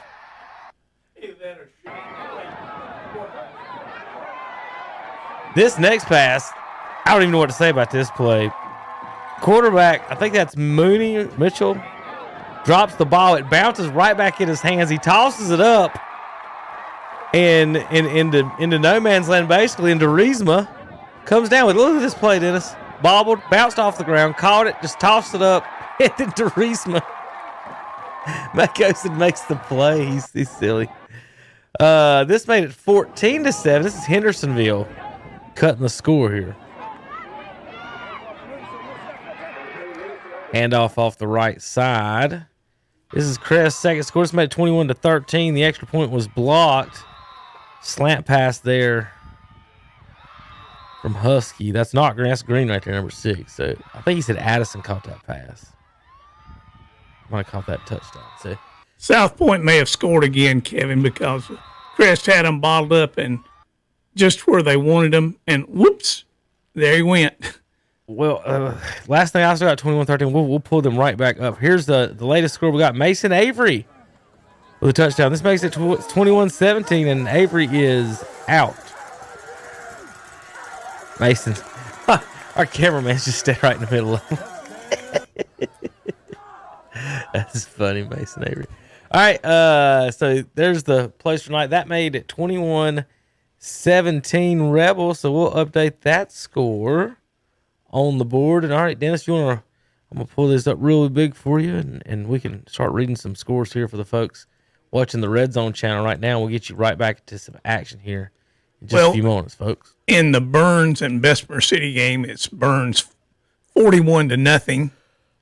In the Chase and Hendersonville, it's Chase 14-7. That's a lot closer than people anticipated, Kevin. In the South Point Crest game, right now, it's 21-13. South Point was knocking on the door, though. Looked like they might have scored again, but when I came back in. North Lincoln and North Iredell. We got a 31-0 score in that, favoring the North Lincoln Knights. The Maiden Blue Devils are having no trouble with the West Caldwell Warriors.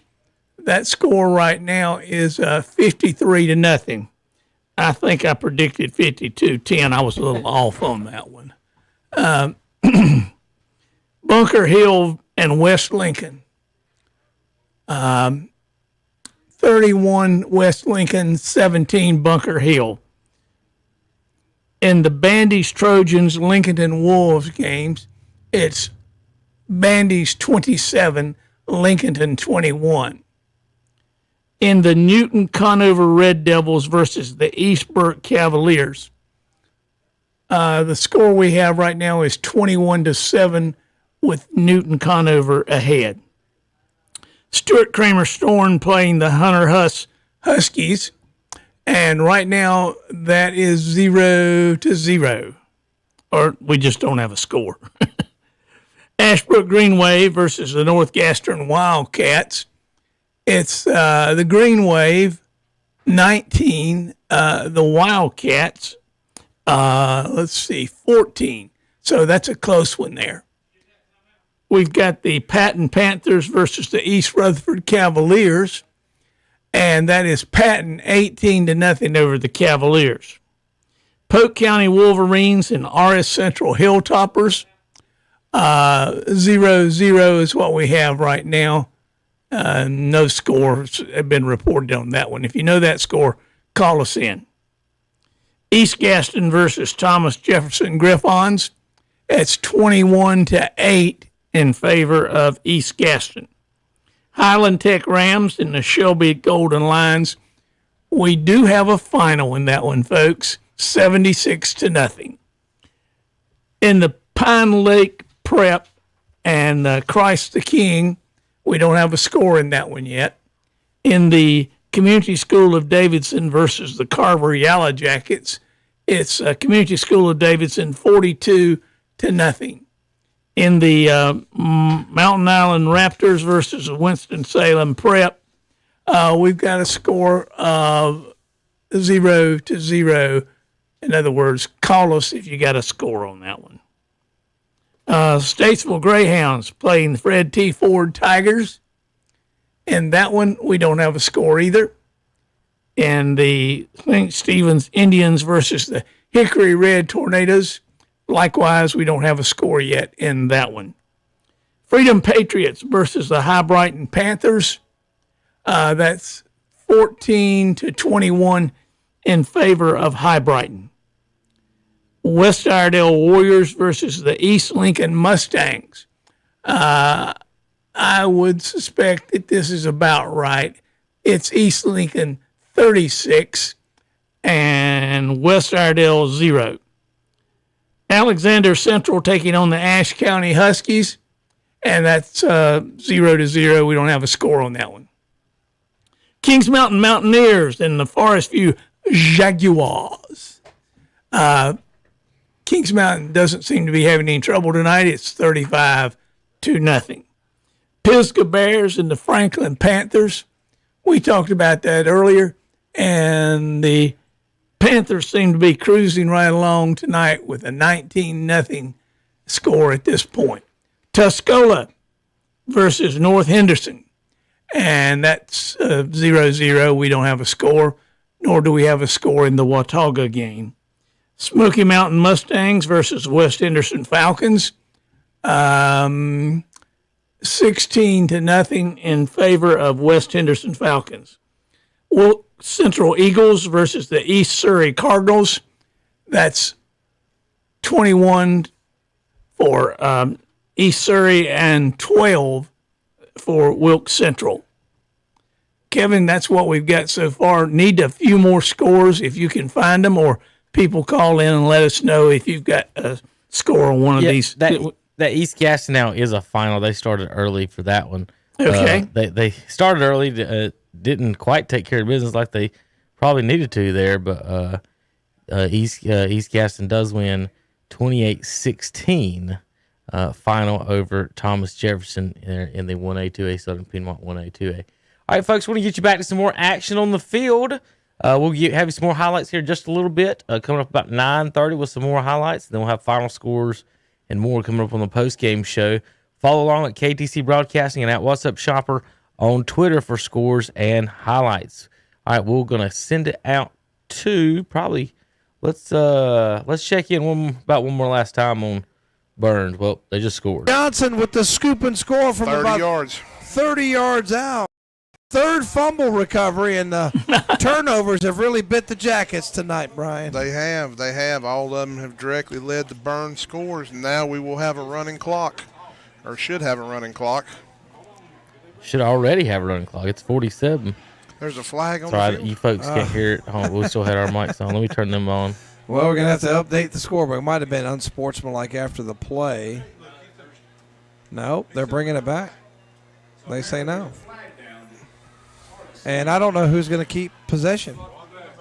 They're taking that from them. So it was a block in the back on the return. So we're still going to give the fumble recovery to Johnson. But I'll tell you what, there's been a ton of flags out there. And Burns already has 35. I didn't see a flag. Did you, Brian? I did not see one. I don't know where it came from. I didn't see. I mean, unless they called it while the ball was rolling around on the ground, but who was in possession? Is the Bessemer City offense coming back on the field? Justin Oplinger and Scotty Miley. Set to kick off to begin the second half. Lincolnton will be kicking to the left, so they have the breeze at their back. Justin Oplinger, number 13, Amari Sims are deep for the Trojans. Wow. Wow, what a break for Bessemer City. Wow. So they were like us. They thought when he got tackled, they blew the whistle. But that's not where he was, I guess. It was second and 9. All right, so it'll be 3rd down 9 and tackle behind the line. It looks like that ball came out. And that's going to be a 1-yard loss. Smith's back in. So I had to make all kinds of changes there. That's going to be a 1-2. That's a -3. So this will be, well, how's it only 3rd down? Inadvertent whistle. I get, second down. But I thought the 1-yard run and Correct. then the inadvertent whistle, that would have killed that play. And now you've got 3rd down. But I'm not sure how it's. They replayed second down. Yes. Okay, so they replayed 2nd down. They didn't. All right. They didn't take the result of the play. Obviously, they didn't want to give the fumble recovery for a touchdown. Okay. Is he offsides? I'm not sure. Holmes back to pass, fires and intercepts. Oh my gosh! Almost. He had his hands on it, and he would have walked into the end zone. I think that was Johnson. Now we got 4th down. I think we're back. We're back with everything being kosher now. I'd like to say I know what was going on, but I don't. It had to be an inadvertent whistle because they came back and replayed the down. Yeah, it did, but if that inadvertent whistle is during the play, I'm not sure why you don't put the ball where it was when the whistle was blown. Clear recovery, maybe you take away the touchdown. But we'll zoom in here and see if we can get that. Oh, he called his own number. Yeah, he called his own number. But and he might. Let's see, a big hit. Big hit, but it's going to be a turnover on downs. Yeah, what did he get there? He got about 7-8 yards. 8 yards. That's going to be an injury. And do we have an injury? Yeah, I believe Duff's injured. Okay, so we'll be right back in 60 seconds. Come see the all-new Bobcat CT1021 and CT1025 compact tractors. Now available at West End Sales in Vail. It's great for maneuvering around. at their own 14. Weston back in the shotgun, throws. He's got a receiver over the middle. Pass is caught. It's Nolan Jones. Jones is across the 25-yard line, and it will be a Turner Hauser Insurance first down.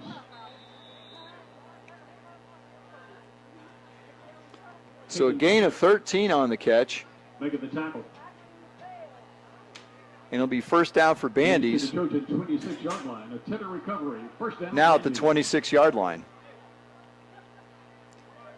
Handoff up the middle. Spicer doesn't get very far. The Lincolnton defense closes in quickly. Possibly a gain of 1, maybe 2. Elliot Spicer on the carry.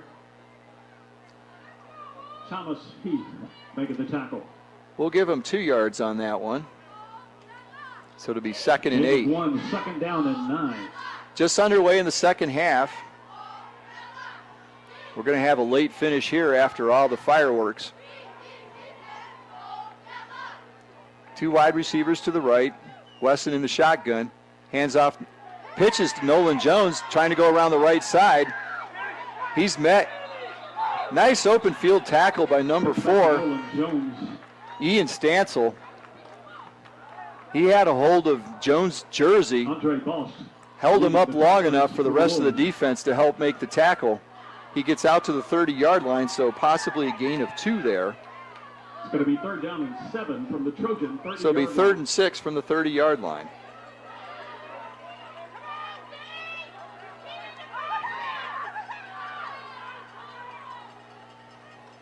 Low snap. Weston has it, throws a pass. It's caught. It's Nolan Jones. He's got a first down. He was just past the marker. Nolan Jones. Andre Balls to make the tackle. Goes up, makes the catch, comes down at the 39-yard line. To the Trojan 40. So a gain of 9 on that pass. Recovery. First down, Trojans.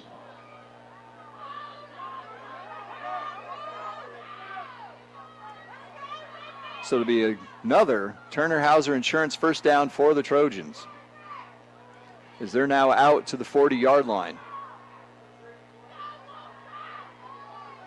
Jones takes the pitch, goes around the left side, cuts it back in a little bit, works his way out to the 44 before he's brought down.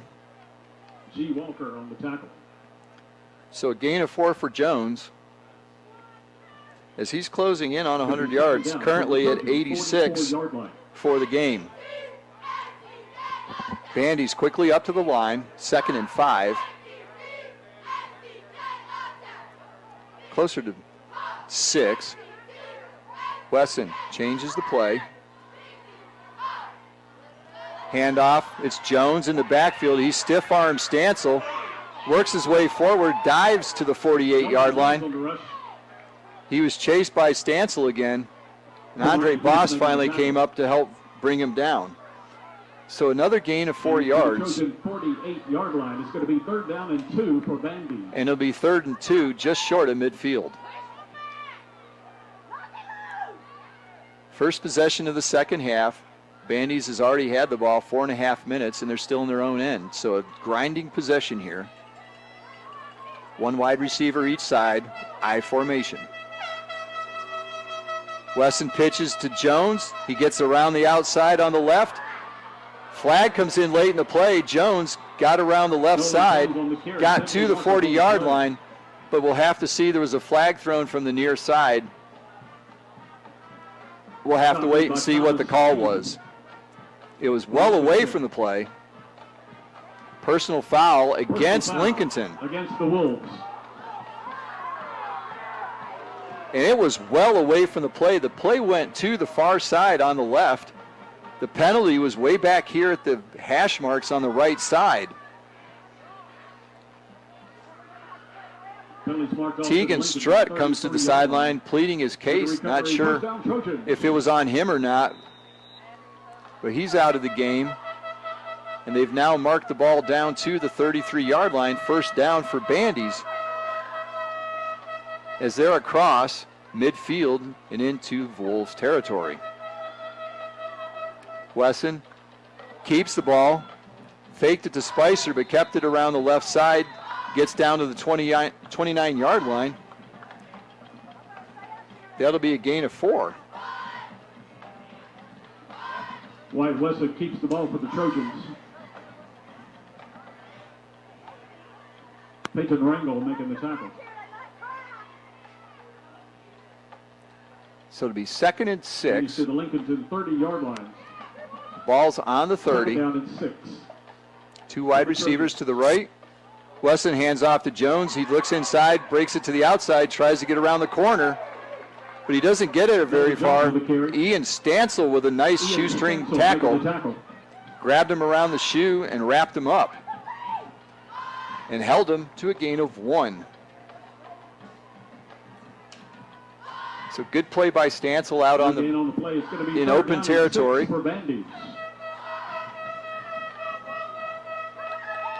So a gain of 1, that should make it about 3rd down and 5. A lot of air horns here on the Lincolnton side. Wesson looks, throws the ball deep. It's underthrown. He's got a receiver down the field. Both players go for it. Ball is tipped and falls harmlessly to the turf. So it'll be 4th down. Williams is incomplete. Defending on the play was Andre Bost for the Wolves. Pass was intended for number 6, Logan Williams, but it falls incomplete.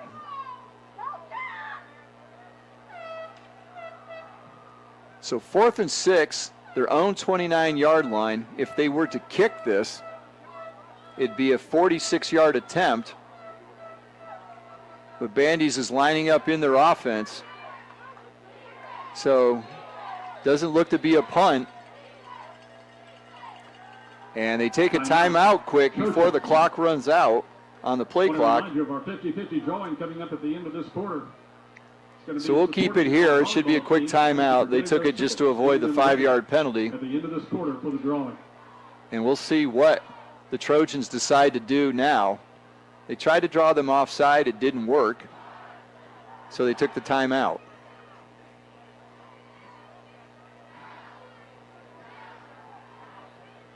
First possession of the second half. 5:28 to go in the quarter, so Bandy's has held the ball for 6.5 minutes.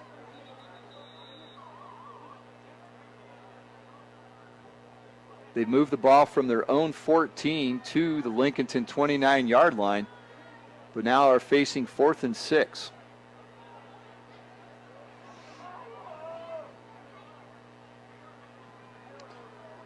The ball is on the Lincolnton 29-yard line. It's 4th down and 6. So Bandy's is going to go for it. No sign of Fletcher Harris, their kicker. Wesson in the shotgun, rolls left, looks, throws, passes underthrown. Wesson had to get away with, throw it quickly. His receiver broke to the outside. He threw a straight ball.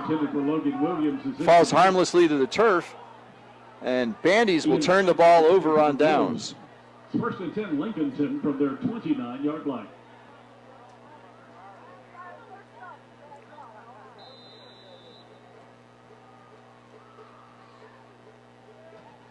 So Bandy's drives at 57 yards with the opening kickoff, but they stall at the 29-yard line. It'll be 1st down for Lincolnton as they come out in the full house backfield. It's worked well for them before. Handoff up the middle. It's to Ian Stansel. Stansel bursts through the line. Just outside the 21 of South Point.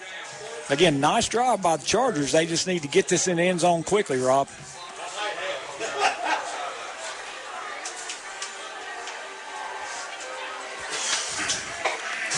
Taking a little bit of time to get this play off. Husky back. Across the middle. Ooh, that was dangerous. Nearly intercepted. 33, that middle linebacker dropped back underneath Green, and Husky was well served by throwing that a little bit too high, because if he'd thrown it perfectly, I'm afraid that big number 33 would have gobbled that up. Chance forward. He's already grabbed a forward fumble and rumbled down the field for a way. Does stop the clock, though. 6:17 left.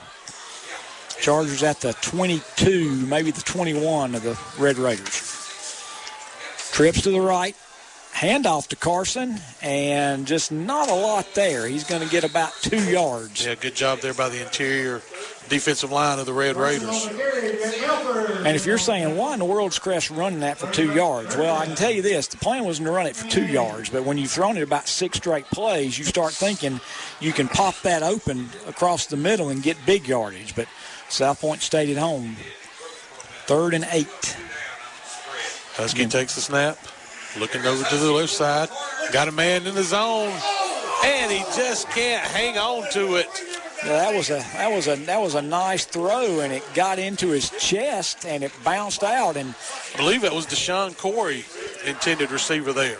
And Corey had a couple of chances to get it, and then South Point almost had a couple of chances to intercept it. So big, 4th and 8. Huge 4th down play here for the Chargers. Got to get Husky out on the corner and let him make a decision. 3 receivers over to the left. Husky gets the call, and I think we're going to get a timeout from Chris, so we'll take it with them. You're listening to High School Football right on WOHS, WesternSales.com broadcast. It's time to play. Time to see Bradley's in Shelby for all of your screen printed and embroidery needs. See them for all your team jerseys and uniforms. Also for field trips, family reunions, organizations, and businesses. You can even set up your own. Post is his holder.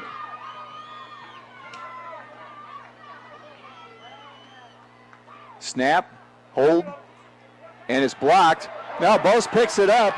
It was a bad snap. He corrals it, and he goes in for 2. The conversion is good.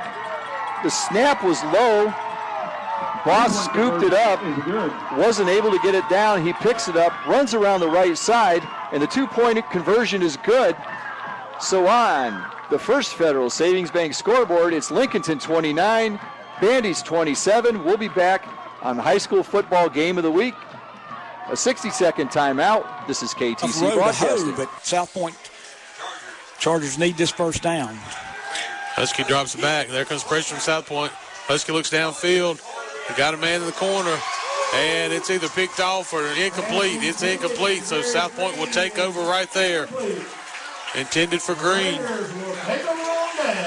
And like you said, Coach, 5 minutes, 33 seconds left with this offense down 35-13, maybe all over but the shout.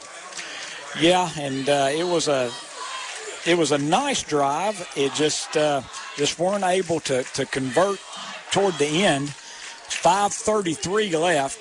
Crest held the ball for just about 2 minutes before turning it over on downs. We're going to see the Red Raiders do their thing out of the red bone now. And Blee's going to keep it. Drives up the middle of the field. He's going to get about 7 or 8. Again, it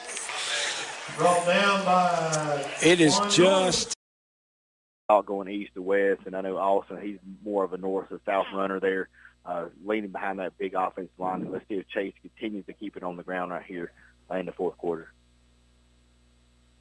I want to give some credit to third member of our team who's been helping out this season. You'll hear him again in the weeks to come, Mr. Chip Carter, on making some good points as he's observing this game and this team tonight. 2nd down and 7, still at the 31-yard line coming up here. Quarterback keeper Rudisell will get to the 29 on this 2-yard carry. And now it's decision time for the Trojans. 4th downer here. Maybe a little out of six-toes range, especially with this wind swirling down here at Allen Stadium. Probably will go for it right here. Bringing in a different package there. Looks like Mosley. Looks like Isaiah Dodd coming on the field. And remember, this game really changed. It went from 21-7 in back-to-back scores that happened all within almost a 30-second period. A safety and then a Hendersonville touchdown.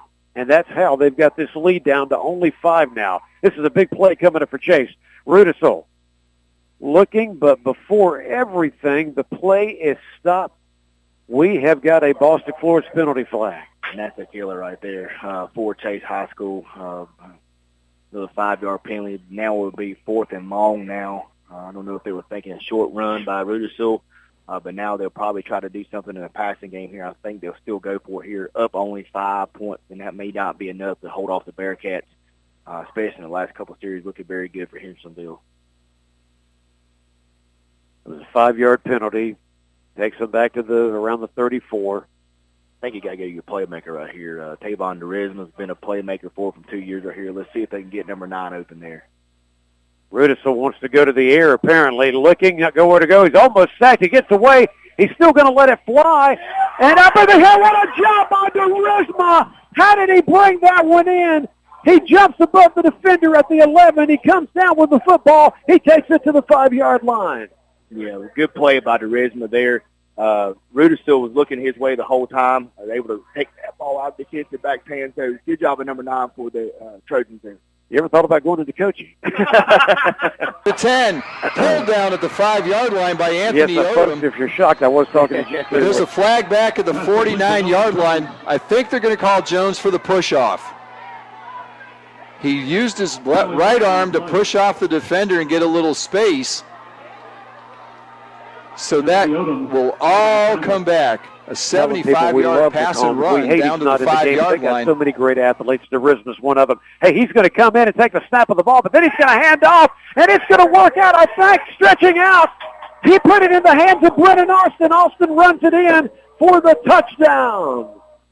Yeah, Brennan Austin just is able to reach over the goal line there. What a great run by him. Brennan Austin, number 7, has really showed what kind of playmaker he is for the Trojans as well tonight. So well over 100 yards now for him. Great to get on the scoreboard right here and get that 2-score lead back up for the Trojans. I think what they wanted to do with Derisma coming, they thought about the Wildcat, and they thought, yeah, Derisma's definitely going to not only take the snap, he's going to run it in. He started running. He hands it off to Brennan Austin instead, and that gave Austin some room on the right side. He barely stretched his arm in the football across the goal line. Sixtos is in for the PAT. It is good. Man, that makes us all feel a little better. That lead is extended again. 7:53 to go in our game. And on the McDonald's scoreboard, home of those world-famous fries, it is now Chase 28, Hendersonville 16. We'll be back in 60 seconds on Downtown Radio. Spot's going to give it to him. Yep. That'll be a first down for the Red Raiders. First down. South Point just continues to eat the clock up, and like we talked about, they're so good at limiting your possessions offensively. Yeah, I mean, Crest came out and stole possession with an onside kick, and there's a good possibility they're only going to get 3 possessions in the entire second half. Wow. 1:57 to go. Blee brings them to the line. It's going to be a pitch to the outside.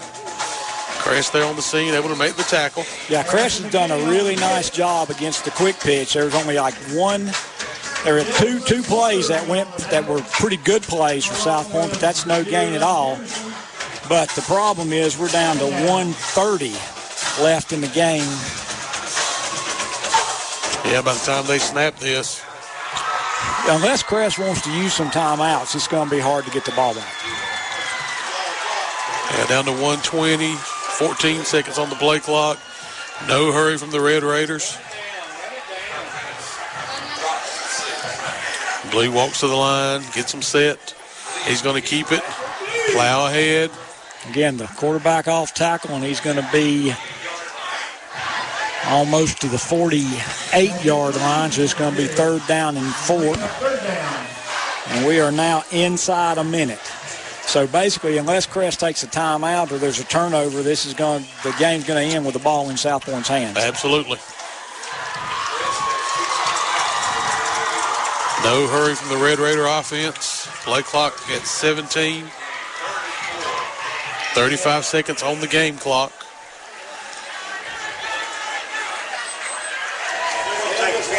And let's see. And there's going to be timeout. Take a timeout, so we'll take it with them. You're listening to high school football right here on WOHS. Quarterback keeper maybe know he'll pitch at the last minute, and a very short gain to the 45 for Rudisell. Well, if I'm the Chase defense, I know that number 7 is not going to run. You can tell he's not healthy out there, so you do not have to focus on him running the ball. So if he's going to have a little pitch play right there, you need to go straight to that running back. He is not going to turn upfield and go anywhere. Not the way he's looking at right now. 4th and 25. So and Fletcher Harris will be kicking from near the back of his end zone.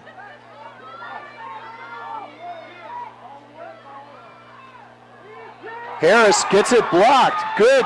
Caught by Lincolnton. Kamani Heath catches it, goes in the end zone. The kick was blocked. It went in the air. Caught by Kamani Heath. He runs it into the end zone, but I'm not sure if you can advance a block punt in high school. There are flags down. 2 officials threw them just outside the goal line. The question is, what happens on that?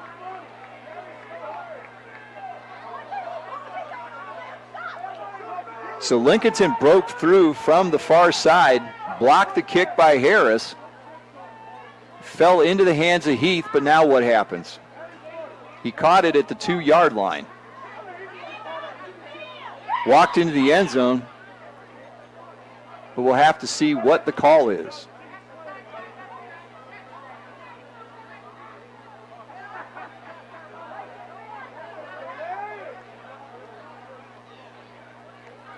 The block is being credited to number 33, Traylon Bost, flooding in from the right side of the formation. And we're having a lengthy conference.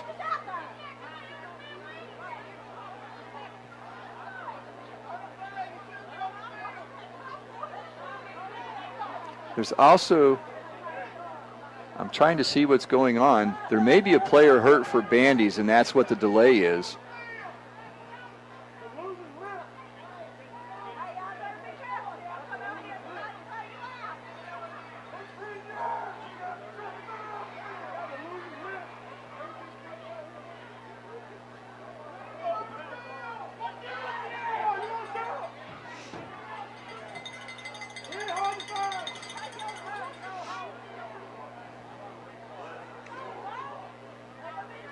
So we've got a block punt.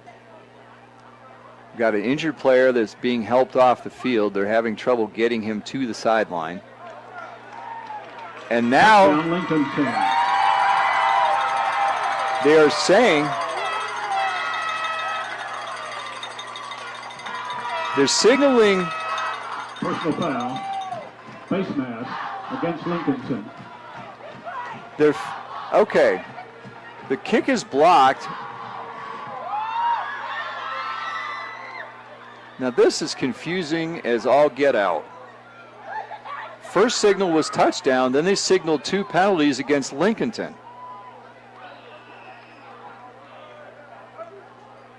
If the referees have to write a report after this game, it's going to be longer than War and Peace or Crime and Punishment. It's going to look like a Russian novel. This has just been the craziest game, and we've still got a minute 53 to go in the half, in the third quarter. There's still a long way to go.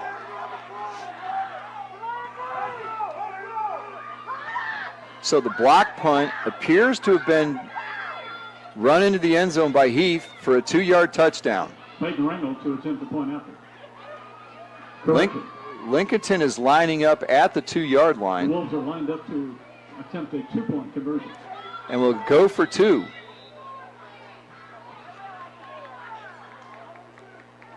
Boss drops back into the shotgun. He's got Teagan strutting next to him. Boss keeps it, goes around the left side, tries to get in the end zone, and he makes it inside the pylon. The conversion is good. So the 2-point conversion is good on the What's Up Shopper PAT. On the First Federal Scoreboard, Lincolnton 37, Bandy's 27. You're listening to high school football from Lincoln County on KTC Broadcasting. We'll be back after this 60-second timeout. Chase defense has been hungry in the second half. Yeah, big number 74, Reagan McCrane. He bringing him down. Now brings up a critical 4th down for Hendersonville right here.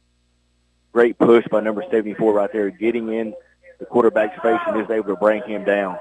This could be the final. This could be the deciding play right here. It means if Chase is going to go on to victory tonight. 4:43 left, fourth down, and immediately we've got a Boston Flores penalty flag in the Hendersonville backfield. The ball started at the Bearcats, backed them up even more.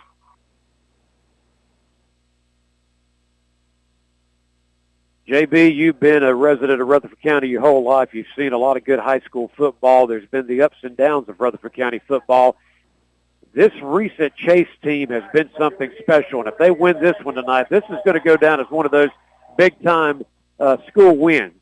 On fourth down, they're going deep, batted up in the air, and incomplete. The intended receiver was Rashid at the 30. I do not believe there's a penalty flag, or is there? Do not believe there's one down the field there. Let's see who that was in coverage there. It looks like Isaiah Dodd there for Chase in coverage. I think you're right, and let's give some credit to one of the Hendersonville players even gave him a pat on the shoulder pads walking away from that one. That was an impressive play. Now let's see if Chase can come out on offense, run some time down, and put that final score in the end zone now in this game right here on a positive note. Well, it doesn't even have to be another score, JB. I mean, if they get the opportunity, yes, but if they can just milk the last 4:27 with that 28-16 lead, they're going to win this baby. Sure, but they want to get that score. They want to get that score. That's homecoming.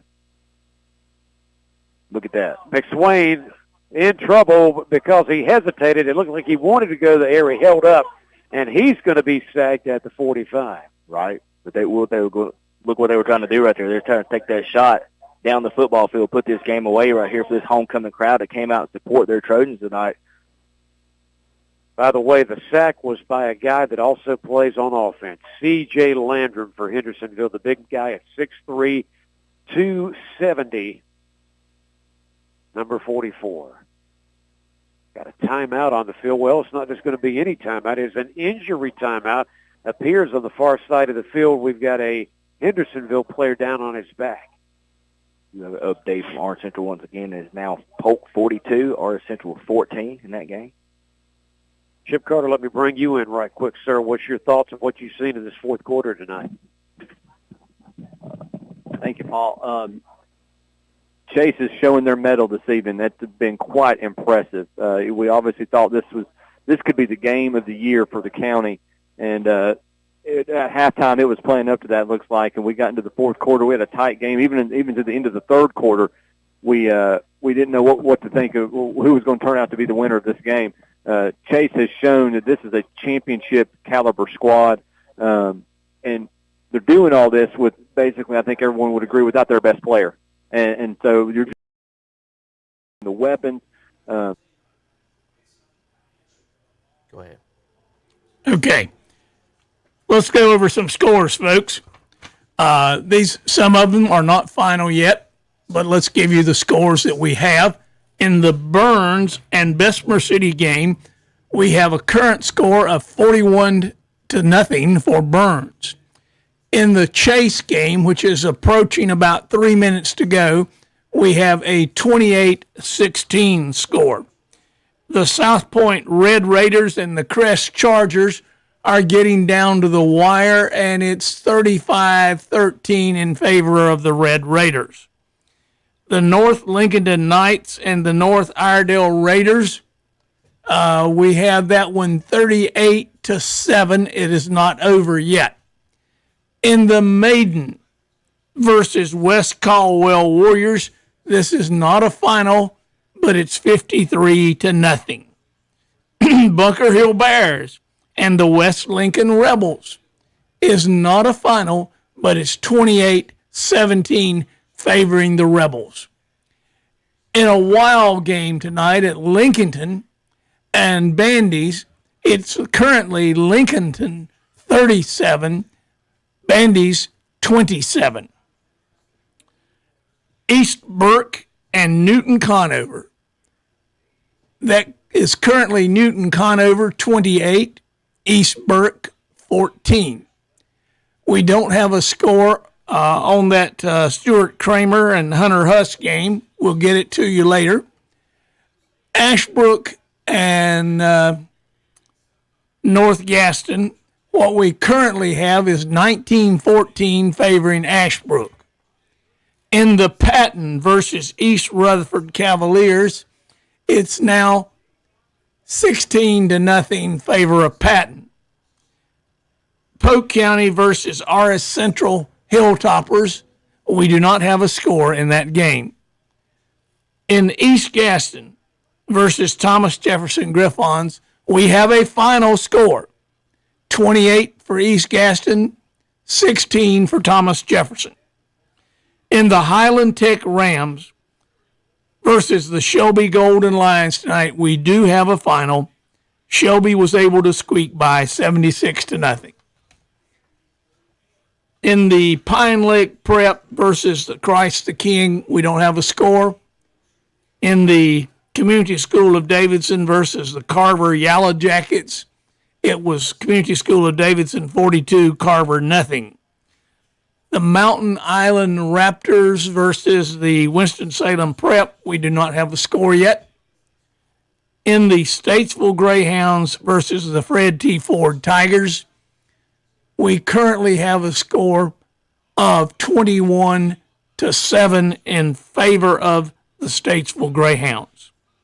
St. Stephen's Indians were taking on the Hickory Red Tornadoes tonight, and the score is Hickory 42, St. Stephen's 20. That is not a final. Freedom versus High Brighton. This is not a final, but currently it's High Brighton 21, Freedom 14.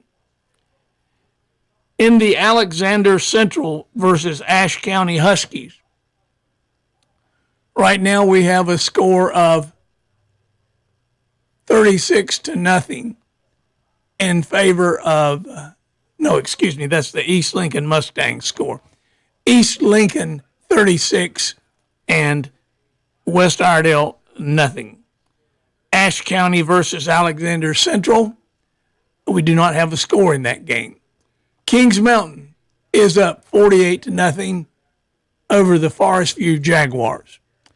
In the Pisgah Bears versus the Franklin Panthers, Panthers lead 17-14 over the Bears. Tuscola, we do not have a score yet. Watauga, we do not have a score. In the Smoky Mountain Mustangs versus the West Henderson Falcons, it's West Henderson 23 and Smoky Mountain 0. In the game between the East Surrey Cardinals and the Wilkes Central Eagles, we have a score favoring East Burke of 21-12. We'll have the rest of these scores for you in a little while as these games are completed, and some of these where we do not have a score yet, we'll be getting those to you shortly. Looking at some of these games, they went pretty much the way we thought they would go. However, there were some upsets tonight. We'll talk about those on the post-game show, and we're going to go to that shortly here about 10 o'clock.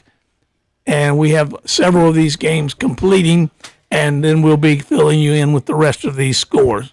All right, Dennis, we got to end this show, and then we'll begin the post-game show about 10:05, folks.